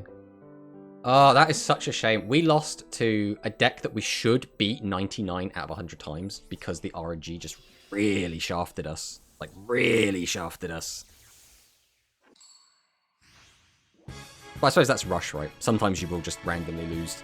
That's why whenever I do make a tier list or something, I'm never like any deck is just completely unplayable because every deck can win. This hand's also not very good. How about a nice Aqua in the grave? No, 2 dinos. I mean, 2 dinos is fine. I think we're just going to build a big board because we have to get these cards out of our hand anyway.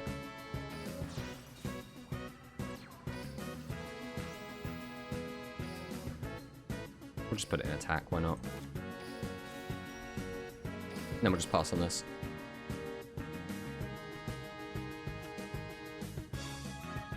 Again, if this game doesn't end in the next like minute and a half, it isn't going to count towards this total anyway, so we've probably come 21st unless anyone overtakes us in the last couple of minutes. Which is a shame. I think we easily could have been top 10 if we just didn't get completely shafted at the end there.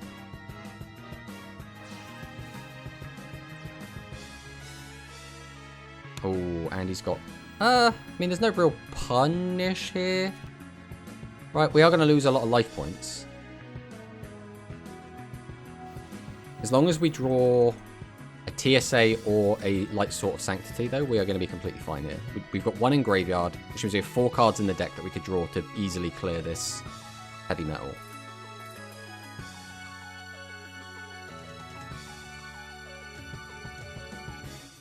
Sorry to keep asking, but what about this one? It's really nice. This is also Final Fantasy X. This is the battle theme from FF10.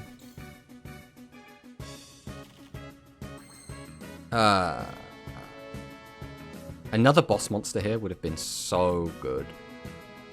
Unfortunately, we've probably just lost the game with these just awful, awful draws. I mean, it is what it is, right?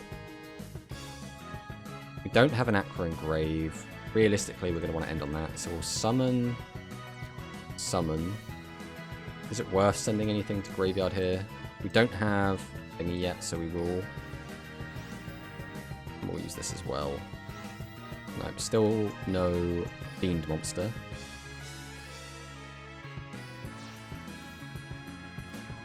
Normal. Activate. There he is.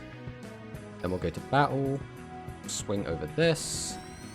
Swing into this. Swing for 15. Swing for 14. Chances are we probably just die here. If he has heavy metal, we just die. If he has both a invasion and a buyer, we die. So there was the invasion.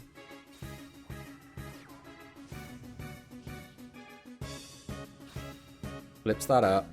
Now he needs heavy metal. That's not heavy metal, which means we don't die this turn.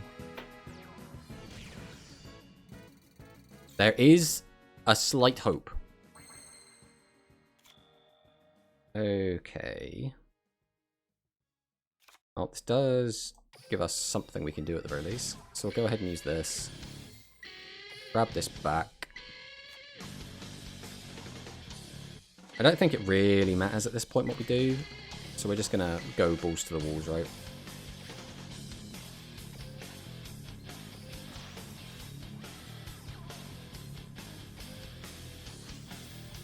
That's a bit of a sad mill, but it is what it is. That's right, I'm going to weaken you. Hey! Unfortunately, that's not going to count. But it is what it is. We're probably going to be like 23rd? 23rd, yeah. Or 23rd. So if that last game had counted, we would have been up about 800 points. Which would have put us at around 18th. Like 18th, 19th. If we didn't get shafted in that last game, we would have been up at about 12th. So we wouldn't have made top 10. Either way. No matter what, we weren't breaking top 10. Infi made top 10 though. Very, very good job by Infi. This is the guy that beat us a ton. I think we played both of these two actually. They actually had a 3-way joint first. I'm pretty sure this guy was the Overlord player, right? And then that other one. That was the one we just played against. Oh, that guy we just beat. The, yeah, so the Overlord player was this guy, right? Who came first? No, that wasn't him. That was someone else. I'm sure we played against this guy at some point. But, Wait, have these all just changed again? Or will I just look at something different? This name was familiar to me.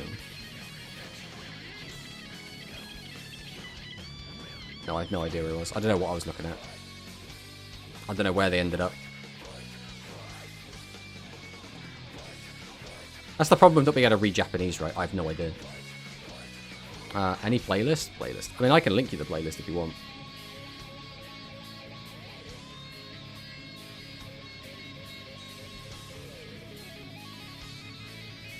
It's just on YouTube.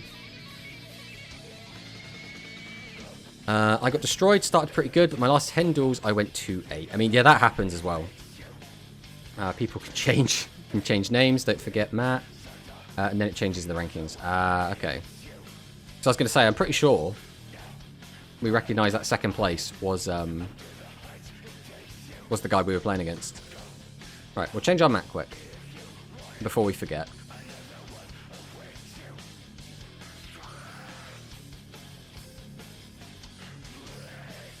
So this was it a shot map? Was it an event map? Now I've got to find it.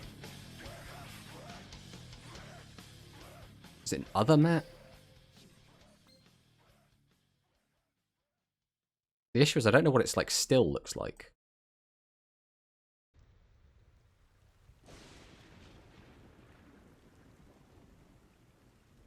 Yeah, second place player was the Road Rebels you played at the end.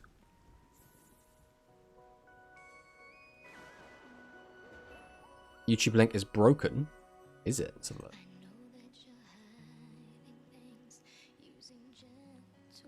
Yeah, it works for me, so it might be... Oh, it's a private thingy. I'll put it to unlisted. Try it now. Oh, let's not have two songs going at once. We refresh that. See if the URL's changed. Yeah, the URL hasn't changed and it's now unlisted, so it should work. Right, where is this deck map? Where is this pesky animated deck map? Where does it live? And is it even in this section? It's other. Okay. Is it the bottom of other? It's one that doesn't have... There's this one. This one, this one, this one. There we go. All decks. Save that. But, all in all, I think that went quite well, right? We got to play against a lot of different players. We got to have a bit more of experience.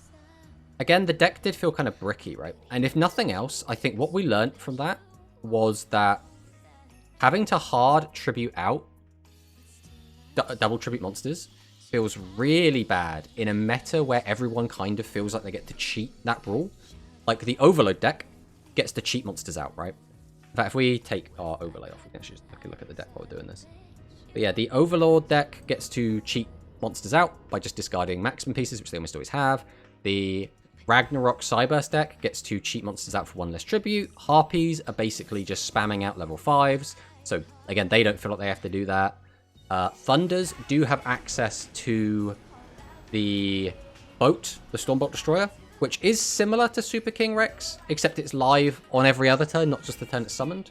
So it does feel kind of similar to that in that regard. In fact, when you put it like that, surely the fact that we can run Seahorse Carrier in here, along with Super King Rex, does make it feel a little bit like you should be able to get monsters out easier with this deck than you should be able to with Thunder. It just doesn't feel like that, I guess. I suppose the other thing is, this deck was struggling to get over 2,500 or higher monsters. Our general go-to is the Light Sorcerer of Sanctity and the TSA. I guess, and Shield and Sword. But we just weren't seeing them at the same times as our boss monsters to be able to get anything really going. But at the very least, it got us like some game feel, which is already pretty good.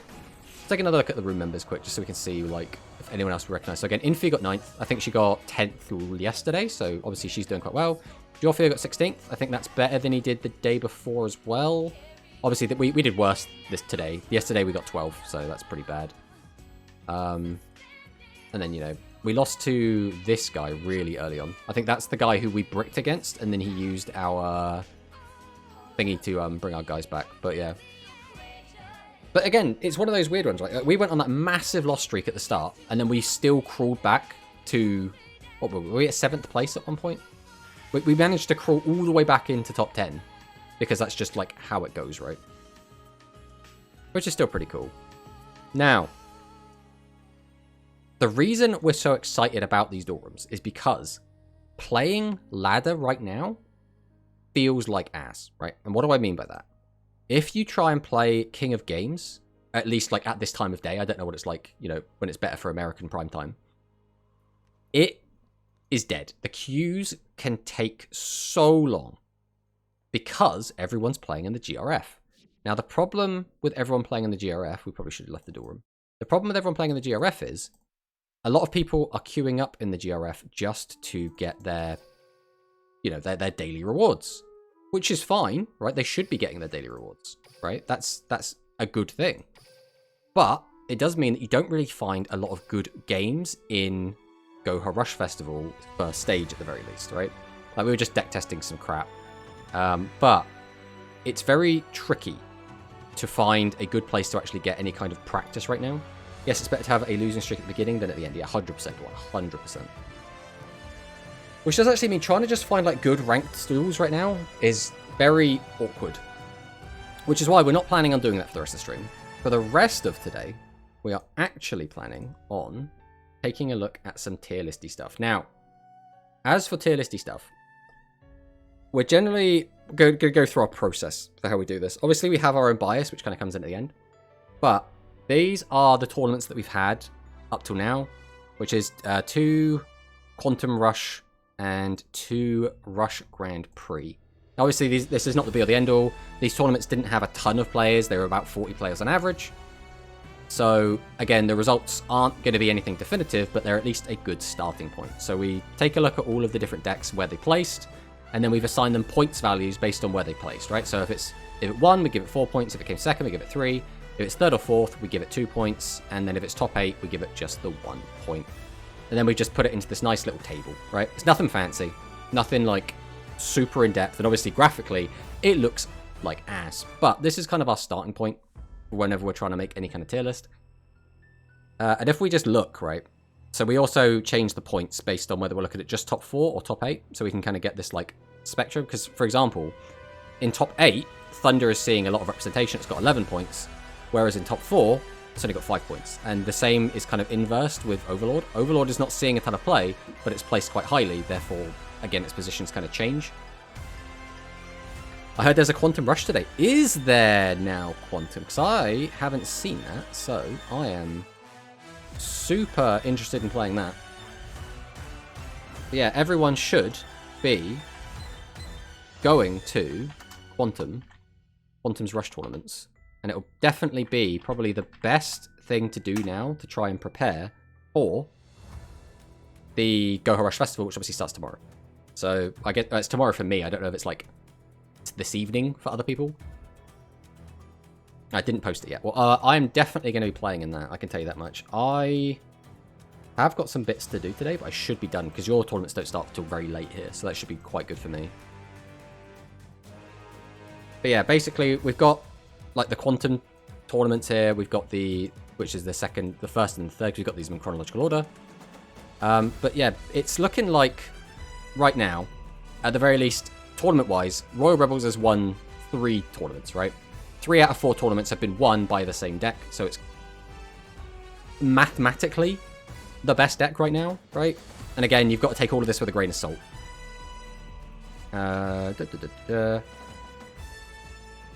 I'll show you Secret Japanese Room. This is it. Thanks for the follow, Captain Joke. No, he made that emote. Yes, sir, I did. I'm actually kind of surprised that got allowed, to be honest. It's a weird one. Depending on like the country, some people really, really don't like that. But again, looking at this, if we were to do like a top 4, so if we take a look at our tier list, so this was our tier list prediction. This is what we were like. This is where we thought everything was going to be, having not touched any of the cards, right? Now, this isn't quite representative of how this actually turned out. So, for example, this is a weird one because aggro has evolved, right? It's no longer dragon aggro so much as it's like thunder aggro, and that's kind of doing quite well. Someone asked if body parts could be used as emotes, and I was like, I'll test it. Well, as long as you keep it to that body part and nothing else, a bit more lower down. But aggro is okay. Obviously, we haven't really seen thunder aggro being used in tournaments too much yet, but I think it will be doing okay. SAR, again, I do not think it's tier 1. I thought it could have been tier 1, but I think at very best it's tier 2. Light Machine as well is a deck that I think has been doing pretty good. But anyway, we'll come back to this in a minute. We'll go and take a look at this. So, Resonance Dragon is quite good. I like it a lot right now. I tried playing Resonance a little bit. Bear in mind, I don't necessarily think I've got the best build for it. I think it has every tool it needs to be really, really good. I just haven't been able to find much success with it myself, and obviously it hasn't been played in tournaments, which just doesn't have the representation, which makes it very difficult. But if we go by our like top 4 standings, right? First place with 16 points is undoubtedly Royal Rebels, right? And it's so far ahead of everyone else, I think it's got to be in its own tier. And then Overlord comes in, who would be in a tier below. And then it comes down to, like, do you put these two in the same tier as Overlord, Cyburst, and Thunder? Because it's 9, which means it's double the others' points. So I think arguably you could make a argument for, like, this to be like the point difference is so big that I would just have it like this, right? And then beyond that, it would be everything else. So Bubble, Harpies, and Dragon Aggro. So Bubbles, Harpy, Dragon Aggro. So this would be, if we were just looking at, like, top 4s, how the meta would probably look. Which is a bit weird. FYI, they are asking about feet emotes. Oh, Jesus. But this is, like, how I would do it if I was just doing, like, top 4. Which, it feels wrong, right? It doesn't feel right. Like, I don't feel like Royal Rebels is, like, head and shoulders above everything else. But if I was just going by the top 4 points, that is kind of where I would leave this. But then we'd look at, like, top 8, and then I would use this, because I think top 8 is a bit more, like, representative. Like, it gives us a bigger amount of cards to work with, a bigger pool of results, gives us more information, gives us more valuable kind of insight into what we could take a look at. So I would still say Royal Rebels is probably on top. Maybe because, again, it still does double the next highest, which is Thunder. We put this up here. Then I'd probably have Overlord, Thunder, and possibly Cyburst all up here. Then after that, it would probably be everything else. So Bubble Era, Harpies, Dragon Aggro, Light Machine. Where is my Light Machines at? Am I blind? Why just not have Light Machines on it? How have we managed to just... Oh, yeah, we do have Light Machine on it. There we go. And what was it? Spellcasters was the last one? So yeah. So again, this is like how I would position this based on top 8, personally. Oh, boys. Why do we have different kinds of feet? Are these Garfield feet? It's John and Garfield. Jesus Christ. Why do I recognize the feet? Why can I see John and Garfield's feet and immediately identify them? I hate that my brain has done that. I don't know, but buying shoes is always a pain. I'm having really good times with Thunder right now. Yeah, Thunder is really, really good to play. I think it feels good to play when you're not bricking. I think Thunder, like, 1 in every, like, 5 or 6 games, you'll just draw unplayable and just be like, I can't do anything. Royal Rebels is rogue at best. Yeah, Sky might be onto something here. Alpha, what did you do to the chat, mate? Now I can see it too. My mum always told me when she bought shoes that didn't fit, she'd chop off my toes. That's horrific. Where's Odie feet? Coming soon. You have to be a rank 3 subscriber for that. So we have... This is our, like, top 8 breakdown, which we're quite happy with, I think. I think this looks okay. I think maybe I would, like, shift this around a bit, because I think Potential is a weird one. But Potential does make sense to have as everything that hasn't top 8'd, because it has the potential to top 8, but it hasn't actually top 8'd, right? So, I mean, obvious inclusions here would be the Thunder Aggro. I think Warriors has good potential right now. Dragonic Resonance definitely can. This is where it gets a bit funky, because it's like, how many more decks do I actually want to put in here? Realistically, Ancient Arise probably can do okay. And then I think everything else is just going to be Rogue. We don't really need to worry about Rogue. Rogue is whatever, right? Dragons are tier 0 at least. Sky having all of the hot takes today. I mean, maybe, Sky, you could make your own tier list and then, like, post it around the forums, and then people can give you feedback on it. I want Chris Pratt as Garfield. You want Chris Pratt as Garfield feet? Whoa, boy. There's a lot to unpack there. It's nearly midnight. Give me some slack. Personally, I don't think Cyburst is tier 2, to be honest. I also agree with you, Dwan. I do not think Cyburst is a tier 2 deck. I bet, again, right now, we're not putting any of our own, like, personal opinion in. We're looking entirely at data. And then we're going to, like, seep our opinion in afterwards, right? That's kind of how we're looking. And the data says that Cyburst has top 4'd twice and has top 8'd 3 times total. So 2 of those times would have been one top 4. So 1 time, which is in the Quantum First tournament, it managed to get top 8. As a CV player, your opinion is trash. CV? Now I'm like what's CV? Other than a curriculum vitae. Imagine they put an SD tomorrow. Oh, could you imagine? Captain Joke, I think, unironically, the next thing that's going to come out for Rush is going to be a structure deck, right? I think everyone universally agrees that the next thing about is going to be another structure deck. Cyberverse. Cyburst. Okay. There is no V in Cyburst, just FYI. That's why it threw me off. I don't know much about Rush meta. I just play the same Spellcaster deck since the start. Spellcasters with Royal Rebel and Multi-Strike rising as boss monsters. I mean, yeah, it's just a pile deck. Pile aggro is generally, like, fine, right? Royal Rebel Thunder and Magnum Overlord seem definitely the top 3. So, the other thing we were going to take a look at is the Japanese duel rooms. So, generally, these 3 are what are dominating the Japanese duel rooms. Royal Rebels generally number 1, Magnum Overlord is generally number 2, and then the third most played is typically Thunder, which is also popping off quite high up there. Cyberverse, what do you mean? I guess I should build a new deck. I mean, you can do it if you want, right? At the end of the day, you don't need to, obviously. Yeah, it feels like they will put a box every 3 months and 2 structure decks between 2 boxes. I'm really hoping. What I would like, personally, is 2-month gaps between each box, and during that 1 month bit, like in the middle of each box, release 1 structure. That is what I would like, because I think 3 months is too long. It's just it's way too long. All right, I'm taking my feet and going to bed. Good night, fellow humans. Good night, Duel Links Alpha. Thanks for hanging out. Really do appreciate the company. I want a maximum structure. Yeah, I think maximum structure would make sense. I think it would.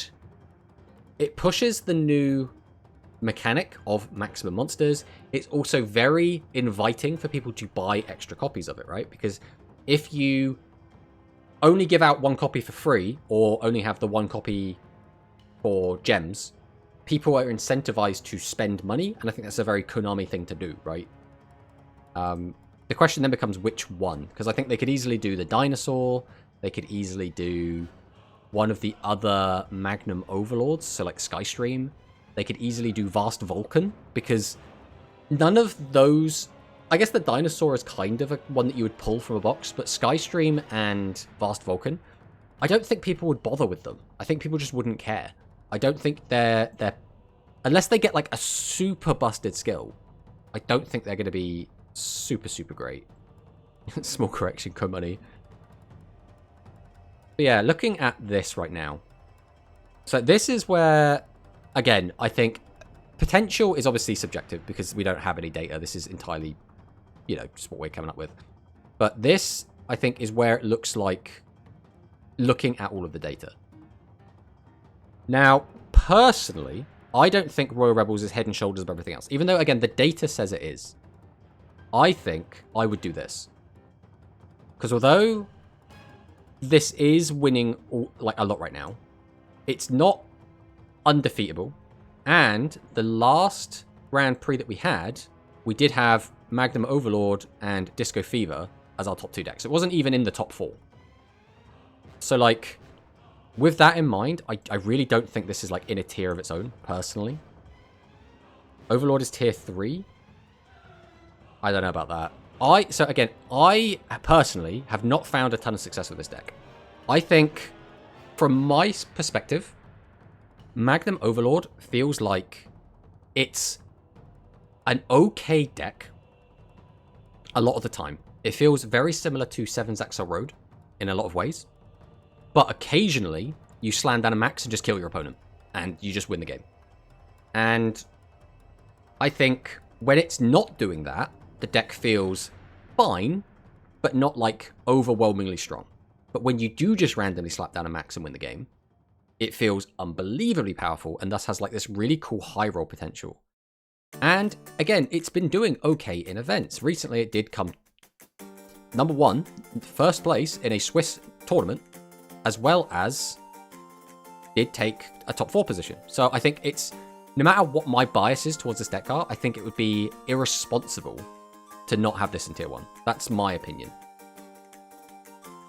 Overlord feel weird. Yeah, I am exactly the same. I still have not mastered this deck yet. I do not think... If I was doing this entirely off of my own personal experience, this would not be here. This would be like bottom of tier 2. But I think it's got to be in tier 1, again, just based on the data, right? So then it comes down to, do we bump everything else up? Because I think at this point, we can like bump some of this up at the very least. Maybe not these. I think these at least get bumped up to tier 2. Feels very anime-ish. Oh wait, it's also expensive as fuck, yeah. Cyburst feels so bad. Yeah, I, again, feel the same. Cyburst doesn't... I don't think it feels like it has the right tools that it needs to do everything it wants to do. But, again, it does have this, like, high roll potential. And it's a really weird one. Bubble Error doesn't feel tier 2. I don't know, man. So, Bubble Error is a weird one. Because, like... So, my question then becomes... What would you consider to be tier 2 that isn't already in tier 2? Like, are you putting Dragon Aggro up? Because nobody's even been playing this lately. Like, if anything, the Thunder Aggro's overtaken Dragon Aggro. So if anything, I would probably move this down, move this up.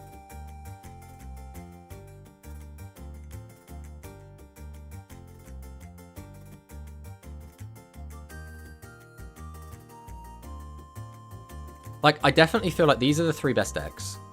And I feel like everything under this tier 1 is like tier 2 at best, right?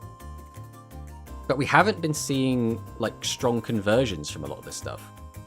Harpies really doesn't feel great in my opinion. Like, it's still fine. Yeah, Bubble Error doesn't seem good, I think. It's just that Shelmy is a good player. Yeah, Shelmy is undoubtedly like the best Bubble Error player, right? Definitely even getting the most results with that deck. We even did predict that it would be right here in tier 2. And look where it is. It's right here in tier 2. Yeah, I don't know. It's a weird one. Because, alright, everything else down here, everything that's not currently on the tier list is a nothing burger, right? These don't matter.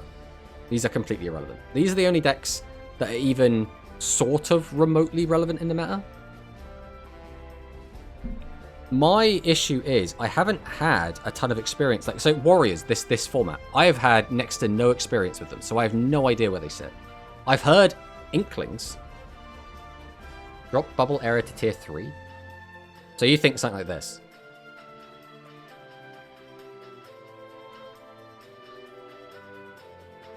It's definitely an odd one, because Bubble Error does have, like, it does have tools.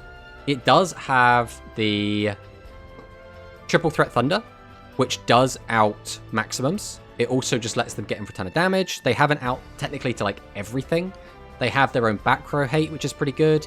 They have Disco Fever, which can boost their attack up to a ton. You have Dean Keto, who is a 25, can get plus...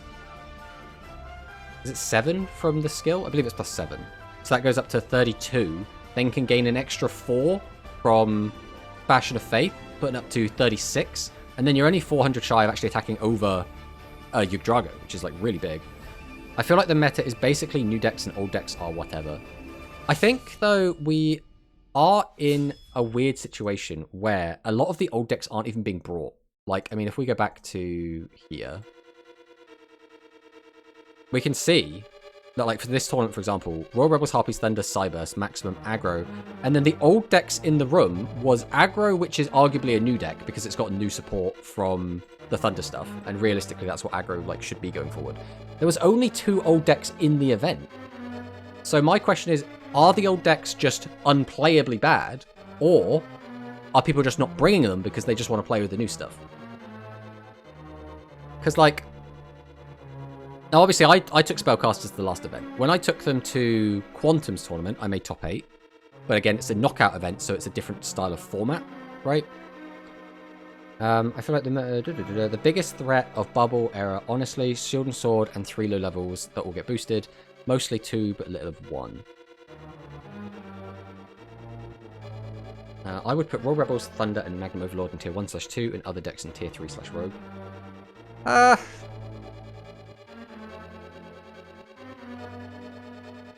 Hey, maybe. Right, let's bump these down a bump then. Let's see where chat wants these.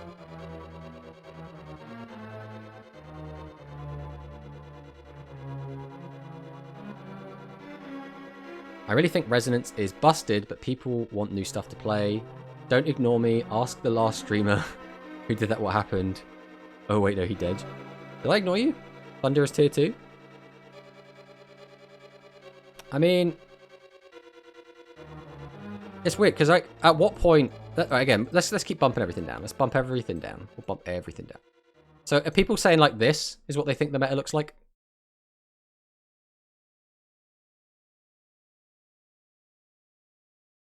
Like, I'm trying to get a like a feel for what people in the chat are like seeing. Like, is this? Thanks for breaking music. There we go. Do you think Cyburst should be in the same tier as Thunder and Magnum Overlord? That is something I can't agree with, I don't think.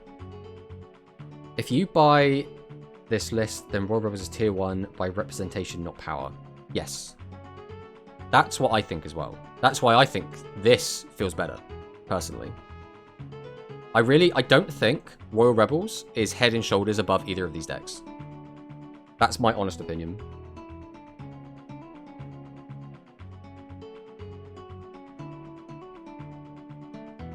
We're still working on it. I see. We're still looking at it.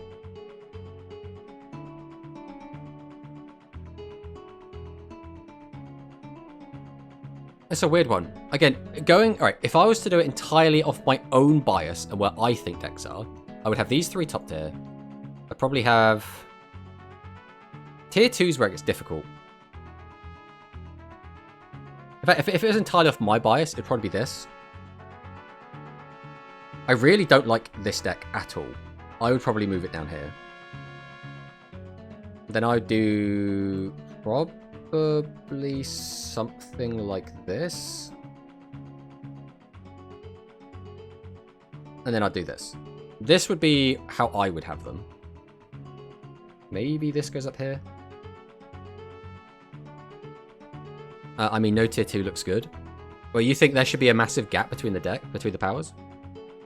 This list is also fine. So now my question is, did we say that pre or post me just moving stuff around? Bro, I swear Thunder is T2. You hate Cyber, fuck you. I mean, it's fine. Sky can whinge. He's fine.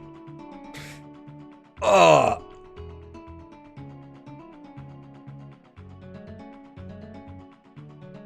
I really think these 3 decks are the best decks.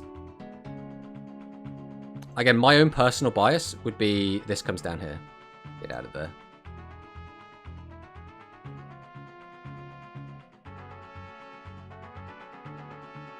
But, Harpies is going to just be so overrepresented either way. I think, again, I've got to take my own personal bias out. So I really think this has to be a tier 1 deck. Like, it's showing up everywhere. I think some people would even argue this would be more accurate. What was that spreadsheet data again? So I've gone to this. This is entirely just from Quantum Rush and Rush Grand Prix. And then this is just bias based on tweets from Japan or Japanese players. Obviously, you know, representation is going to be a big part of this. But looking at top 8 and top 4 points, how as we've kind of had them set up.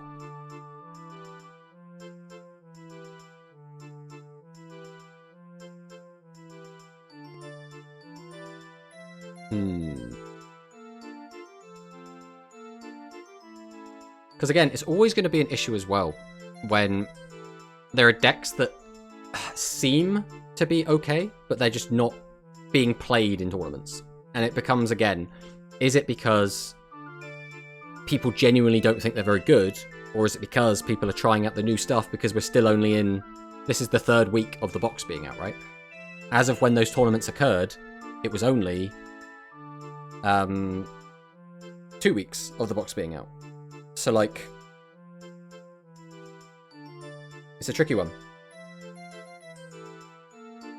I think it's very easy to just be very dismissive of the old decks, but the only thing we can really go by is gut other than that, right? And like personal experience of playing on the ladder.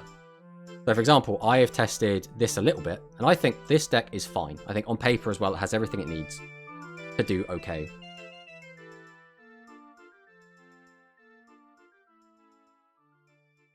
I think... wish we had one more Rush tourney before KC. Well, fun fact, I see. We do have one more Rush tournament. And it's going to be a Quantum Cubes tournament, which I believe hasn't been announced yet. We're getting the spoiler for that today.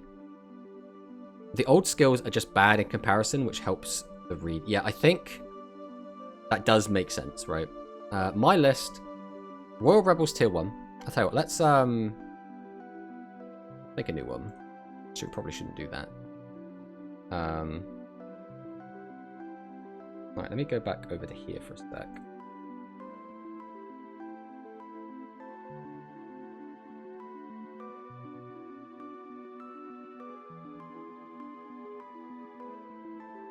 Drag this in, and then I'm gonna need a couple of these. So we'll do this.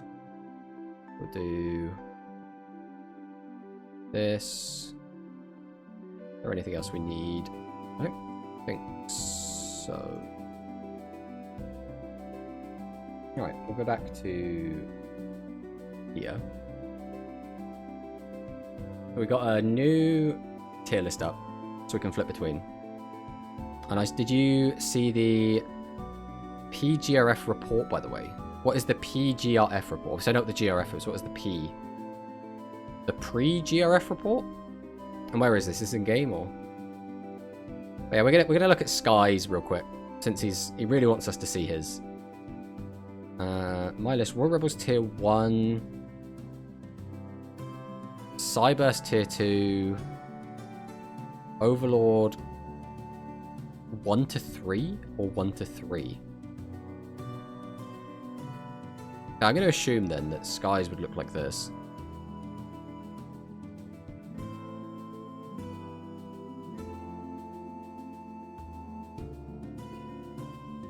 Trying to decipher that. I think this is what I have it down as. But going back to this, I think this feels okay. It's really matchup dependent. I mean, yeah, but that's, you know, every meta is going to be matchup dependent, right? Yeah, again, I personally, if it was me entirely doing this off of my own bias, this would be down here. This would be down here, right? This is the meta that I'd probably put this up here as well. This is how I would have the meta. I would probably even do something like this. I don't know, maybe this goes up here somewhere. I would probably have it like this. But try to take my own, like, entire bias out.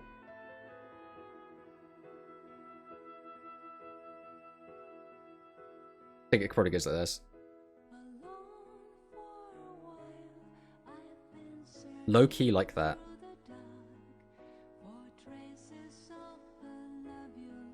What is a Thunder aggro list? So, I don't know if I could, like, find one really easily right now. But basically, it's Dragon aggro. So the list that we've seen everyone playing for the last 3 months. Except, you change the Ancient Arises out for some Thunder boss monsters.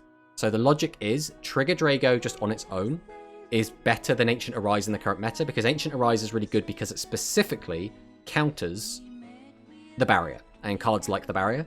And we don't need to worry about those as much. Whereas Trigger Drago can just get piercing. And then what some people are doing is they're running a 2-2 split of 2 Trigger Drago, 2 Stormbolt, and then playing a bunch of 1500 vanilla Thunders to just bring back with Stormbolt, and then have that kind of recursion engine together with the potential piercing of Trigger Drago and having Dragius just in the deck. Because, you know, Dragius plus anything is aggro, right? Everyone say Thunder best deck, but did they ever win anything? So the only decks to win anything so far have been Royal Rebels and the Magnum Overlord. But to be fair, again, it's a smaller tournament, but in Colossalus's Rush Duel Link servers tournaments that they've done, they had very small player bases, but they still had, I think it was like 12 and 14 players or something in their tournaments. Both of those were won by Thunder. So they have won something, but again, the numbers of these events are quite small. Even our bigger events are like 40 players, right? We don't have a ton of tournament data. Exactly. Pre-GRF is multiple PB rooms where good players are recruited and they play them, and they have to keep their win/loss records, so later the organizer makes a report about it. Ah, okay. I have not seen that, but it doesn't help as well that a lot of these players are generally going to be Japanese, I would assume, and I do not speak Japanese, nor do I read Japanese, which does make it very difficult for me.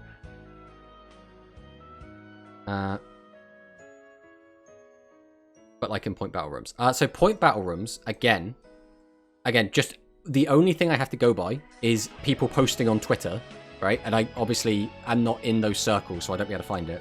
But from what I've seen, Royal Rebels seem to be the most represented, and they seem to place the highest. Whenever I'm looking for the list that are placing like top 5, it's usually Royal Rebels, followed by Magnum Overlord, and then Thunder. Like, this is basically what I'm seeing in point battle rooms. Like, I think in Japan, they really do rank Overlord over Thunder. So they would have it like this. I don't know if you can post links in chat, otherwise I would. Yeah, unfortunately, we have our bot, and I could not disable it right now. Maybe I can. Let's have a look. We'll try and do this live. Try and just mess with the bot.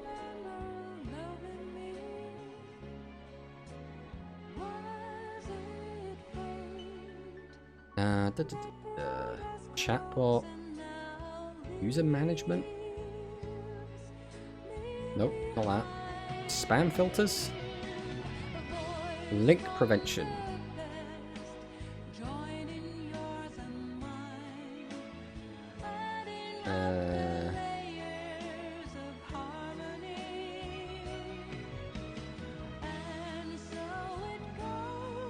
Doesn't say it's blocking any, but I know it is. I know it is. Stupid bot.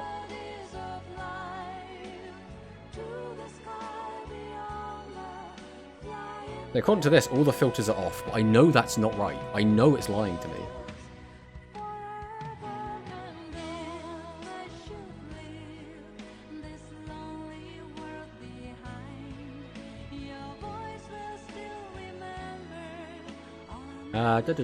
Can make Dwan VIP and he can post link usually. I mean, yeah, we can totally make Dwan a VIP. I just have to remember how to do that. Was it /VIP? /VIP.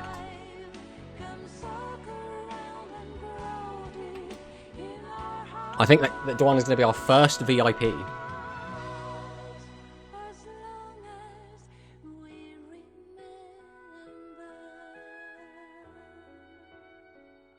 But Dwan, look at that nice little gem on you now. I mean, you can do if you want.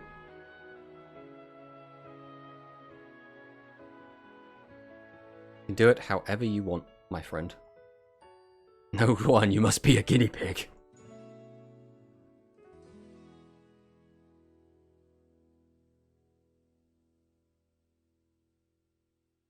We're having fun there, Grand. There we go. So let's take a look over here. So this is the Refuta one. So this was the... Wasn't this the one where it was the invitation one where you could only come if you were in the... Yeah, you could own... This was the one that Hylister got invited to, right? The one where you had to be in the top 100 of the last GRF.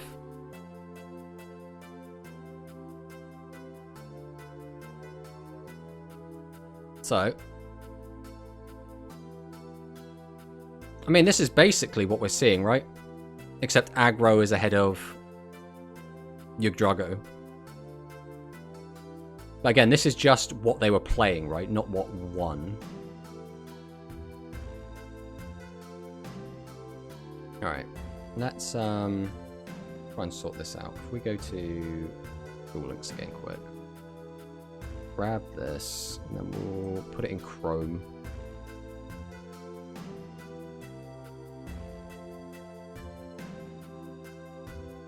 Come on, Chrome. Translate it. You can do this, Chrome. I believe in you. There we go. And now if we go back to here. Top 5 education, yeah. So this is overall distribution. This means that 1 of every 3 people chose this deck. Among the new bullet themes is acquired particularly powerful skill, the Hell-Tuned Invasion, the ability to life cut at overwhelming speed, destroying the opponent's monsters. And at the highest was Magnum Overlord, which kept 25% of the total. It's characterized by its dexterity and power, which allows it to maintain the front line with extraordinary skill, Maximum Overlord, which allows the opponent lowers the opponent's attack by 800 points while sending your favorite monster onto the field, and if you have the parts right, you can even aim for a one-shot kill. Particular 2 decks and new implement powerful skills with a new environment link slash environment. So that's it. There's no like which decks like popped off or anything. Cyburst trash tier. Let's fucking go. Unchained Soul of Grand Harriet is unlimited today. I see. Yeah, I kind of wanted to see like which decks won, right? Like what came first? What came second? To be fair, I do already know what came first, but like I'm pretty sure I'm not supposed to. But yeah, this is pretty much what you'd expect, right? So with that in mind, this looks pretty much okay, right? Like looking at this breakdown. 1, 2, 3. We're looking at 1, 2, 3. Then we're looking at those 2. I think this is kind of what we're seeing. They sell the specific data. Stuff like matchup data is... that... I get it. I don't like that, personally. I think... I don't know. It's a weird one, right? But I'm not a fan of that personally. That practice does not agree with me. But we do have... Again, I think this looks about right. I'd really like to put Cyburst further down, but I really don't like Cyburst. It just doesn't feel good to play. The worst part of Cyburst, in my opinion, is actually the middle piece of Yggdrago itself. I know it's pronounced Yggdrago, but I hate saying Yggdrago, so I'm always going to call it Yggdrago. But I think the middle piece is what makes it feel like ass. Because I feel like if you play the game and you never see the middle piece of Yggdrago, the deck feels good. It feels fine. It feels alright, but whenever you see the middle piece, it always just kind of gets in the way. And you always are sending that piece away with the skill, unless like you absolutely have to play it out to like break the board or whatever. Move Thunder to tier 2, Harpy tier 3, move all but aggro from tier 3 down. So you would do this, this, and all but aggro down tier. So you would do this. Cyburst to tier 3.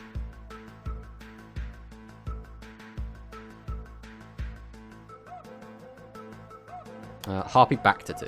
Okay.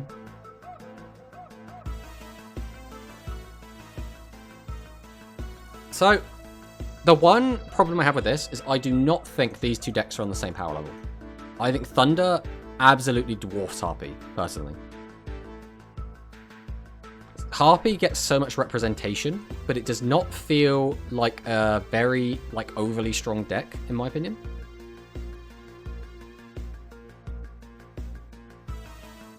It's a weird one. Like, I don't mind the rest of this. I just don't think Harpy is on the same power level as Thunder. This just feels weird to me.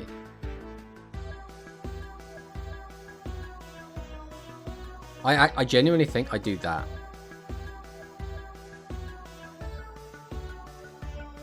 I almost want to do that, you know.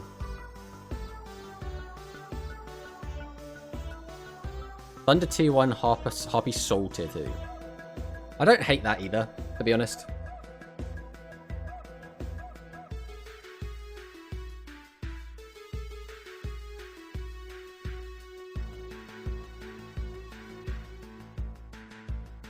I think... yeah, I think the other problem is you always have this, like, nagging feeling to try and make it symmetrical, right? You always have this nagging feeling that you want it to, like, scale down. But I think this does feel more representative, personally. Personally, move Cyburst to high potential. Welcome on in, by the way. Is that an L? Yalabro or Yabro? I'm going to go with Yalabro. I'm going to go with Lab.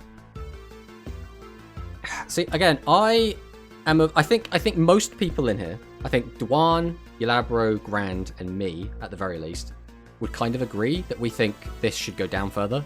Like, this is not, like, a fantastic deck. I think Cyburst is kind of the... Wylabro. Wylabro is pretty good. I like that. The deck feels very slow, and your opponent always the one who control the game. Yeah. The issue is, when this deck does pop off, it feels really strong. Again, I am not a big fan of it. But it has been performing, right? And again, we still do want to respect some of the data. And the data is saying that it has top 8 3 times, has top 4 twice, does have 6 points to its name. And if we take a look at here, again, the representation, it was being played by the top 100 players of last time. Which means, again, even though I don't rate this, I think I have to give it at least, like, a bit of respect. And that's why I'm having it, like, just slightly above the rest of this.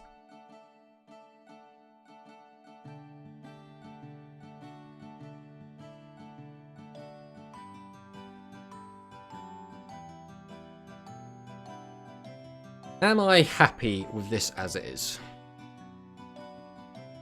I mean, compared to most other decks in high potential tier are probably weaker than Cyburst, so tier 3 seems fine.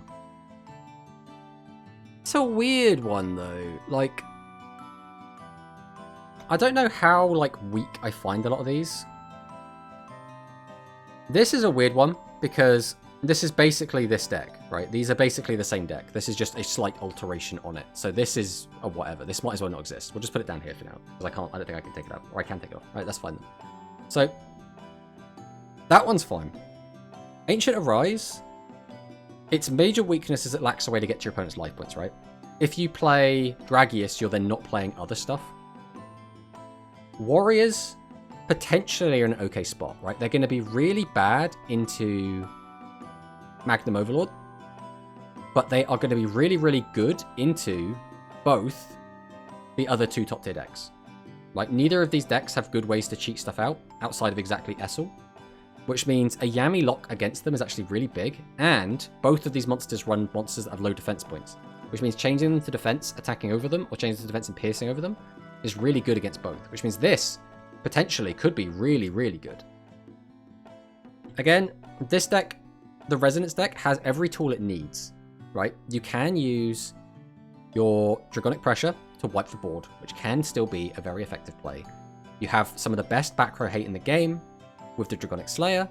You still can play Dragius and just smack your opponent in the face, which is obviously always going to be really good. The number of Harpies would dominate the Warriors. Yeah, I think that is always going to be the problem, is Harpies is so free to play that it's going to skew the data. I think so many people are going to be on Harpies just because it's easy to get their hands on all the cards, that even though this arguably has a really good matchup into a lot of the top tier decks, it's going to get boned by a lot of Harpy players. Sevens XL Road, again, I still think Sevens XL Road can pop off. I think the problem is when it's not popping off, the deck just feels very, very weak. So, like, if you can high roll, I think SAR is still going to be really, really good. But if you're not high rolling, if you're not finding, like, Sevens Raid Witch every turn, it does kind of fall a bit flat. But these decks still do feel very similar, in my opinion. I think Sevens XL Road and the Magnum Overlord still do feel like very similar decks. It's just, again, this one can just weaken your monsters by 800 and then summon out a big guy. The one thing SAR does have, like specifically over Magnum Overlord deck, is that you can play whatever monsters you want at low attack value, right? Whereas Magnum Overlord locks you into machines and spellcasters. In the SAR, you can play Babysitter Goat if you want to play King's Majesty. You can play Essel. You can play... After playing Essel in this deck, though, I think Essel is ass in this deck. I think this deck is going to be playing defensively until it's ready to try and get a shit ton of damage in. So I actually think Essel is completely terrible in this deck. But it does have options that the Magnum Overlord deck doesn't. Then there's the Light Machine, which again still does feel pretty good. Like, I've played some games on Light Machine, and it feels good. Attorna feels better to play in Overload. Yeah, it's... LeBro sounds good. Alright, let's go with LeBro. Oh, there's the ad break. Everyone who's been hit with adges, they don't get to be... This is our special time. Everyone that's subscribed. Or everyone that has Twitch Nitro.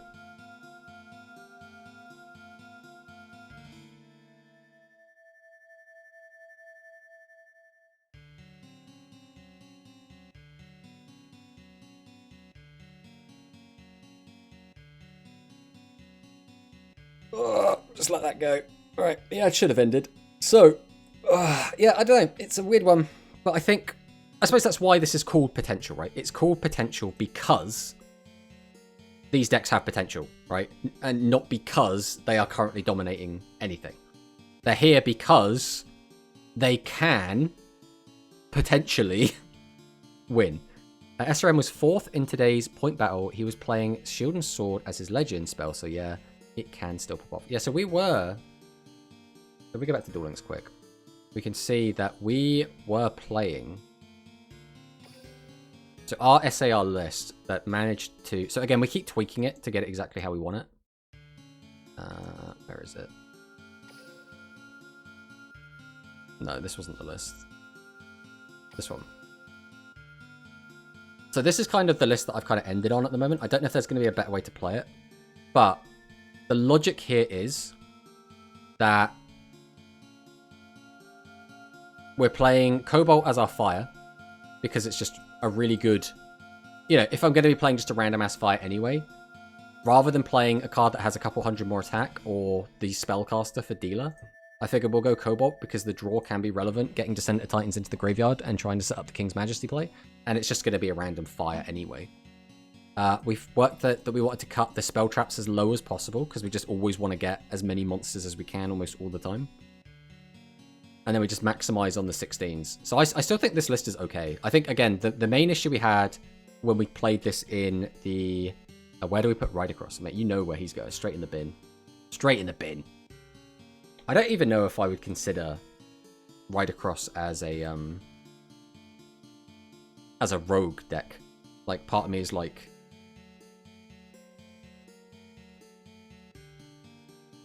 Like, straight trash. In he goes. Dino's tier 0 though, for real. I mean, I would love that, but I really don't think it's going to. But yeah, I don't know. It's like I say, I think all of these have potential. I don't know if I would rearrange these in any way.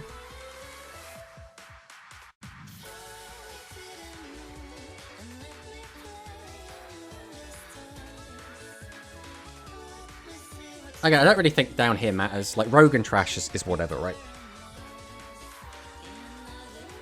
I'm trying to think what decks I actually think are actual trash. Probably this. Probably this. This for sure. It's got to be this as well, right? They're probably our trash decks. Everything else is probably some level of Rogue. Maybe no. Dinosaur Pure, like without Dragius, is going to be like down here as well. Just straight garbage. Don't forget to put me in trash tier.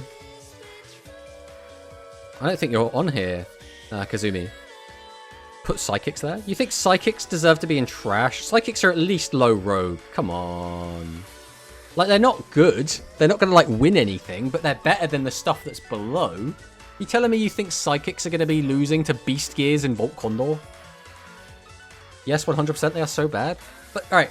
With the new tools, they at least can use TSA to like weaken through your opponent. And if you can manipulate your life points enough, they can get out their boss monster, right? They can get out the, oh god, what's it called? Esperard. And then pop 2 guys, which is still really, really powerful. I think this is definitely rogue, right? It's not gonna realistically like win a tournament, but I think it could top. I think this could top 16, potentially top 8. I think maybe top 8's pushing it. This could definitely top 16. Lower your life points to help boost opponent's Magnum Overlord. The thing is, right, whenever I try and do the math on Magnum Overlord, I'll be like, oh, the difference in our life points is only 2,000. I should be out of range. Then you do the math and you're like, no, I'm still dead. Because it will gain 2,000 attack, putting up to like 5,500. Then it's going to gain off my like level 7 monster, which will put it up to 6,800. And then it's reduced one of my monster's attack down by 800, which means if my monster was a 1,500 beta, it's killed me anyway. So it's lethal through just about anything at just a 2,000 life point disparity. So like even trying to just manage life points to keep the gap isn't too big. If you just take a big slap, it doesn't matter, you're going to die anyway. And if you are able to keep your life points full, but get your opponent down to, like, let's say 4,000, they can still just OTK you out of nowhere. Like, it's complete ridiculousness. I hope they have more Psychic Support. Yeah, B2. Grand Sim. How... Now we got to see you play in Quantum's Tourney. Well, the question is, again, what do we play in Quantum's Tourney? What decks work best with only 2 SIUR from the box? Harpies. Harpies for sure. Harpies is... If we go and bring up our own Harpy list. So this is the list that we've had the most success with. You only need 2 Harpies Pet Dragon. I mean, some people are even playing just 1 of this. I personally, like, I swear by 2. Like, 2 feels really good, but again, some people play just the 1. Some people also play more Spell Traps, and again, I respect that. But this is the list that I personally have had the most success with, and it's quite easy, right? I mean, you could take out 1 Essel. A lot of people also say you don't need Essel. I think Essel is still really good, because if you're able to cheat out Harpy's Pet Dragon, or a Cybertech, or a Sisters, it's still just such good advantage, as well as milling is really good in this deck anyway. Thank you for following Voltalon. Welcome, welcome. Yeah, again, I don't necessarily think this is the best Harpy list. This is just, again, what I have had the most success with. That's kind of where we're at the moment.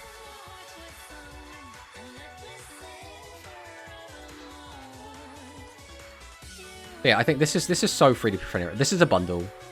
These are just 2 goes through the box. This would be 3 goes through the box if you wanted all 3, but it's kind of whatever. This is just from the gate. These are just from the what, like, Forever quests? Whatever they're called, Eternal quests. These are easy to get hold of. These are mostly... I think you get them from ranked tickets at the moment. This is also a bundle. This is a bundle. This is 2 goes through the box. And this is a level up reward from Roa. You get any prismatics in the last box? I don't know, actually. Let me, like, filter this by rarity. No, that's not helped. That's done that. We need, like... I don't know if we can filter that, can we? Prismatic. Well, these are our prismatics. These are what we've got. We do have, by the way, our playset of prismatic stone dragons. This is something we own. I'm not sure why we own 3 prismatic stone dragons, but by God we do. We will almost certainly never use them, but we have them. And that's something I need to live with. Stop defense prismatic. Nice. Nice. Why are we so zoom in? Oh, that is a good point. I'll come back over here. We've got so many, like, useless prismatics. We have got the playset of Harpy Lady now, though. Speaking of which, we should probably take these out and put in some prismatics. But yeah, this is you know, our go-to for Harpies. Dragius prismatic. Yeah, we got that from the the latest one, right? Like you got like a prismatic random ultra or whatever from a pack.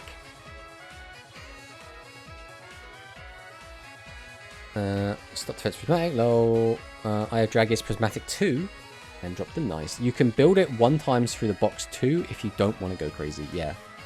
Which is also really good as well. But that's why this is the deck, or like a variant of this deck, is what you'll see mostly on the ladder. Like people are just spamming this deck so much. Which is why, again, with our spellcaster list, we specifically have opted to play the higher attack level or Aqua and Fiend monsters, because we run into Psychic so much that we were like, not Psychic, we run into Harpy so much that we were like, well, if they can change our monsters to attack, we'll take a little bit less damage. And this deck already doesn't run that many high levels, and I feel like you don't get punished as much for running these in this deck against the Royal Rebels. Because that's the other thing, right? Whenever you play against Rebels, it's like, well, I want to use low attack, low level monsters. Whenever you're playing against Harpies, you want to play high attack monsters so that when they flip them up, you don't get punished as hard. But, you know, everything in this deck is going to have kind of low attack anyway. But, if we go back to our tier list once again.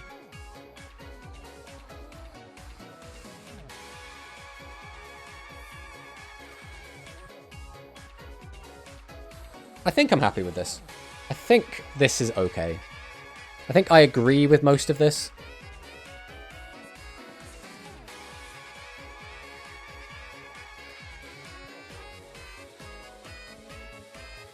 Again, I don't think any of this matters. We're just going to drag all of this out because I think it's almost irrelevant to like have it around. It's not like, it's not really relevant to the meta. I think these are the decks that are going to be showing up, right? These are what you're expecting to run into on ladder in the GRF. I think these less so. These are what we're probably going to be seeing the most of.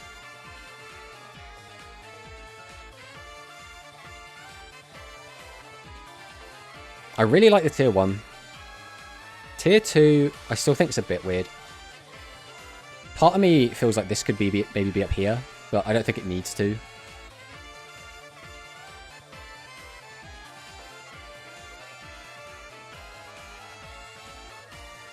Yeah, I think I'm quite happy with this.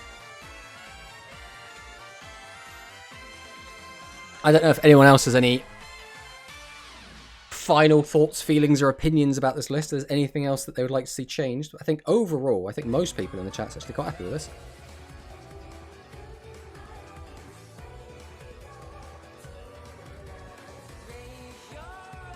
I keep thinking there's something missing, but I'm pretty sure we've got everything on it. I'm wondering if I think Arise should be on here. I think Arise maybe actually goes down to Rogue. Congrats ahead of time of winning the GRF.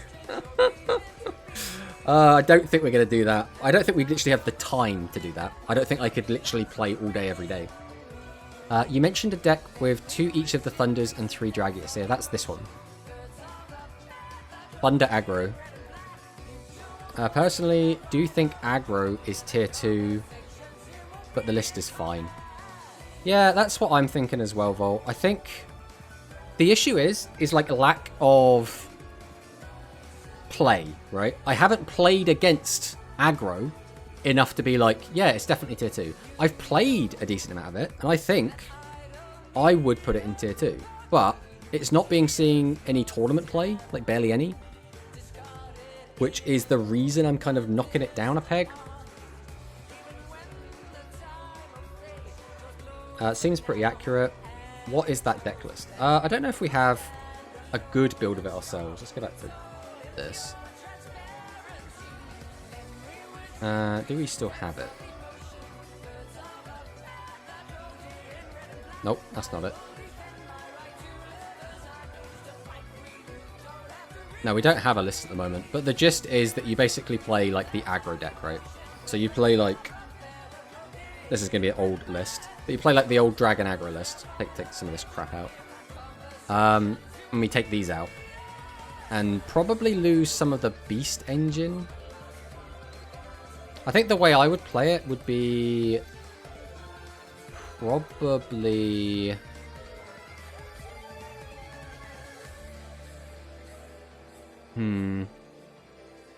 I haven't worked out exactly how I would have the ratios yet.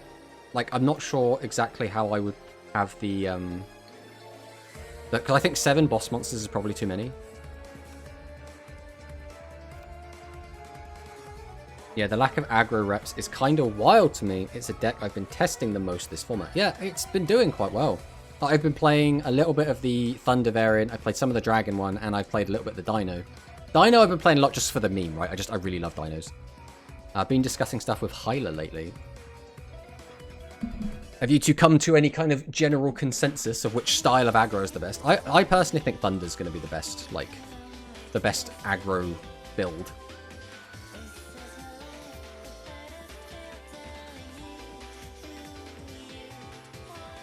Part of me still wants to include this engine in just everything, because I love having the option to deal with a maximum attack.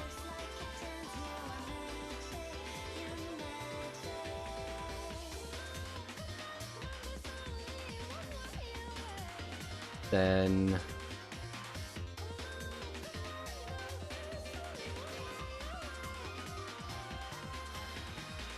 I can't remember exactly what I was playing in this before. I can't remember the exact split as well. I think I was playing 3 Trigger, no Stormbolt. But I know some people have been testing Stormbolt with the 1500 vanillas. Then obviously the other thing you can do is just include the entire Beast package. Which I think the Beast engine is probably still worth. Like, being able to get them out is still so strong. The problem is, like, how many slots do you assign to it? Because the other thing you can do is you can just take out all of the Thunder stuff, right? Take out some of this. Then just go ham with the Beast package. Then probably change the Legend spell for a Sword and Shield.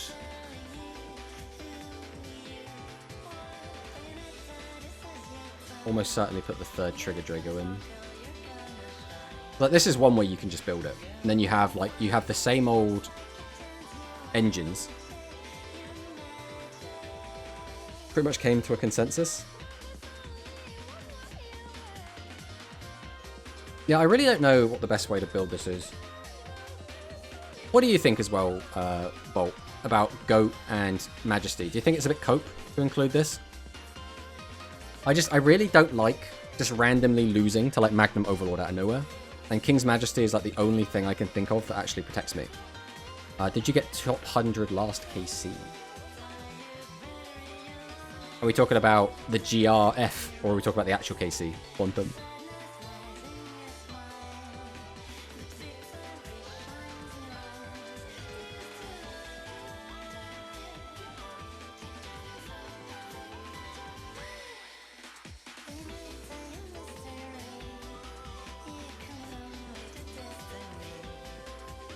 Didn't mind the past rush background. Yeah, Volt has a really good YouTube channel. It doesn't upload as much anymore, but very, very insightful videos. Always someone that you should... what's GRF? The Goha Rush Festival. That's the KC Cup for Rush Quantum. Yeah, I was considering Fiend.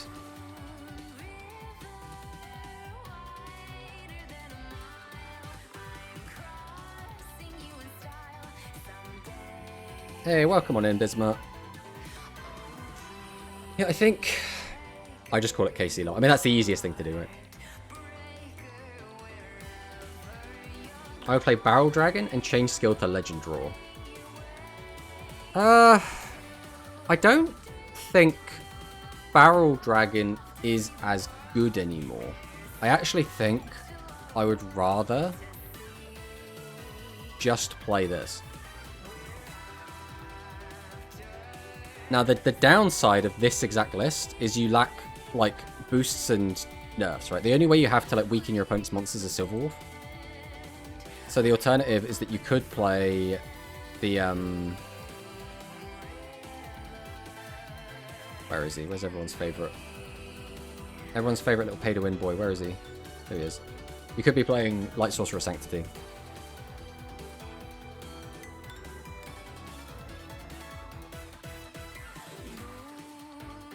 Insider info. I have stuff planned for content for actual Rush. Ooh. I am intrigued and excited to see what you put out, Bolt. I'll be there watching day one. Alright, but I think, all in all, that's probably going to just about... But we're probably going to wrap things up. We'll go back over and take a look at the tier list one more time. Just to kind of see where we think everything feels. Again, my own personal bias, I would probably bump this up. I don't know if I would bump Cyburst down any. I think it's kind of fine where it is. I think I do agree that Harpies is better than Cyburst, and Harpies is worse than Thunder. And I think that is the main takeaway from this for me. Other than that, I think I'm okay with this. Again, I think the only thing I would maybe change is bump this up. Other than that, I think this looks good. Oh, but yeah, I think we're going to call it there. Again, we don't really want to be playing any Rush right now, outside of like maybe something like a dual room, but that's just because, again, the ladder is kind of balked at the moment. The GRF is very weird right now, so playing in that ladder also feels a bit weird. So we're probably just going to end it there. I don't know if there is anyone about to raid. There is literally one person, so we're going to raid into them. Never spoken to this person in my life, but we will just raid into them.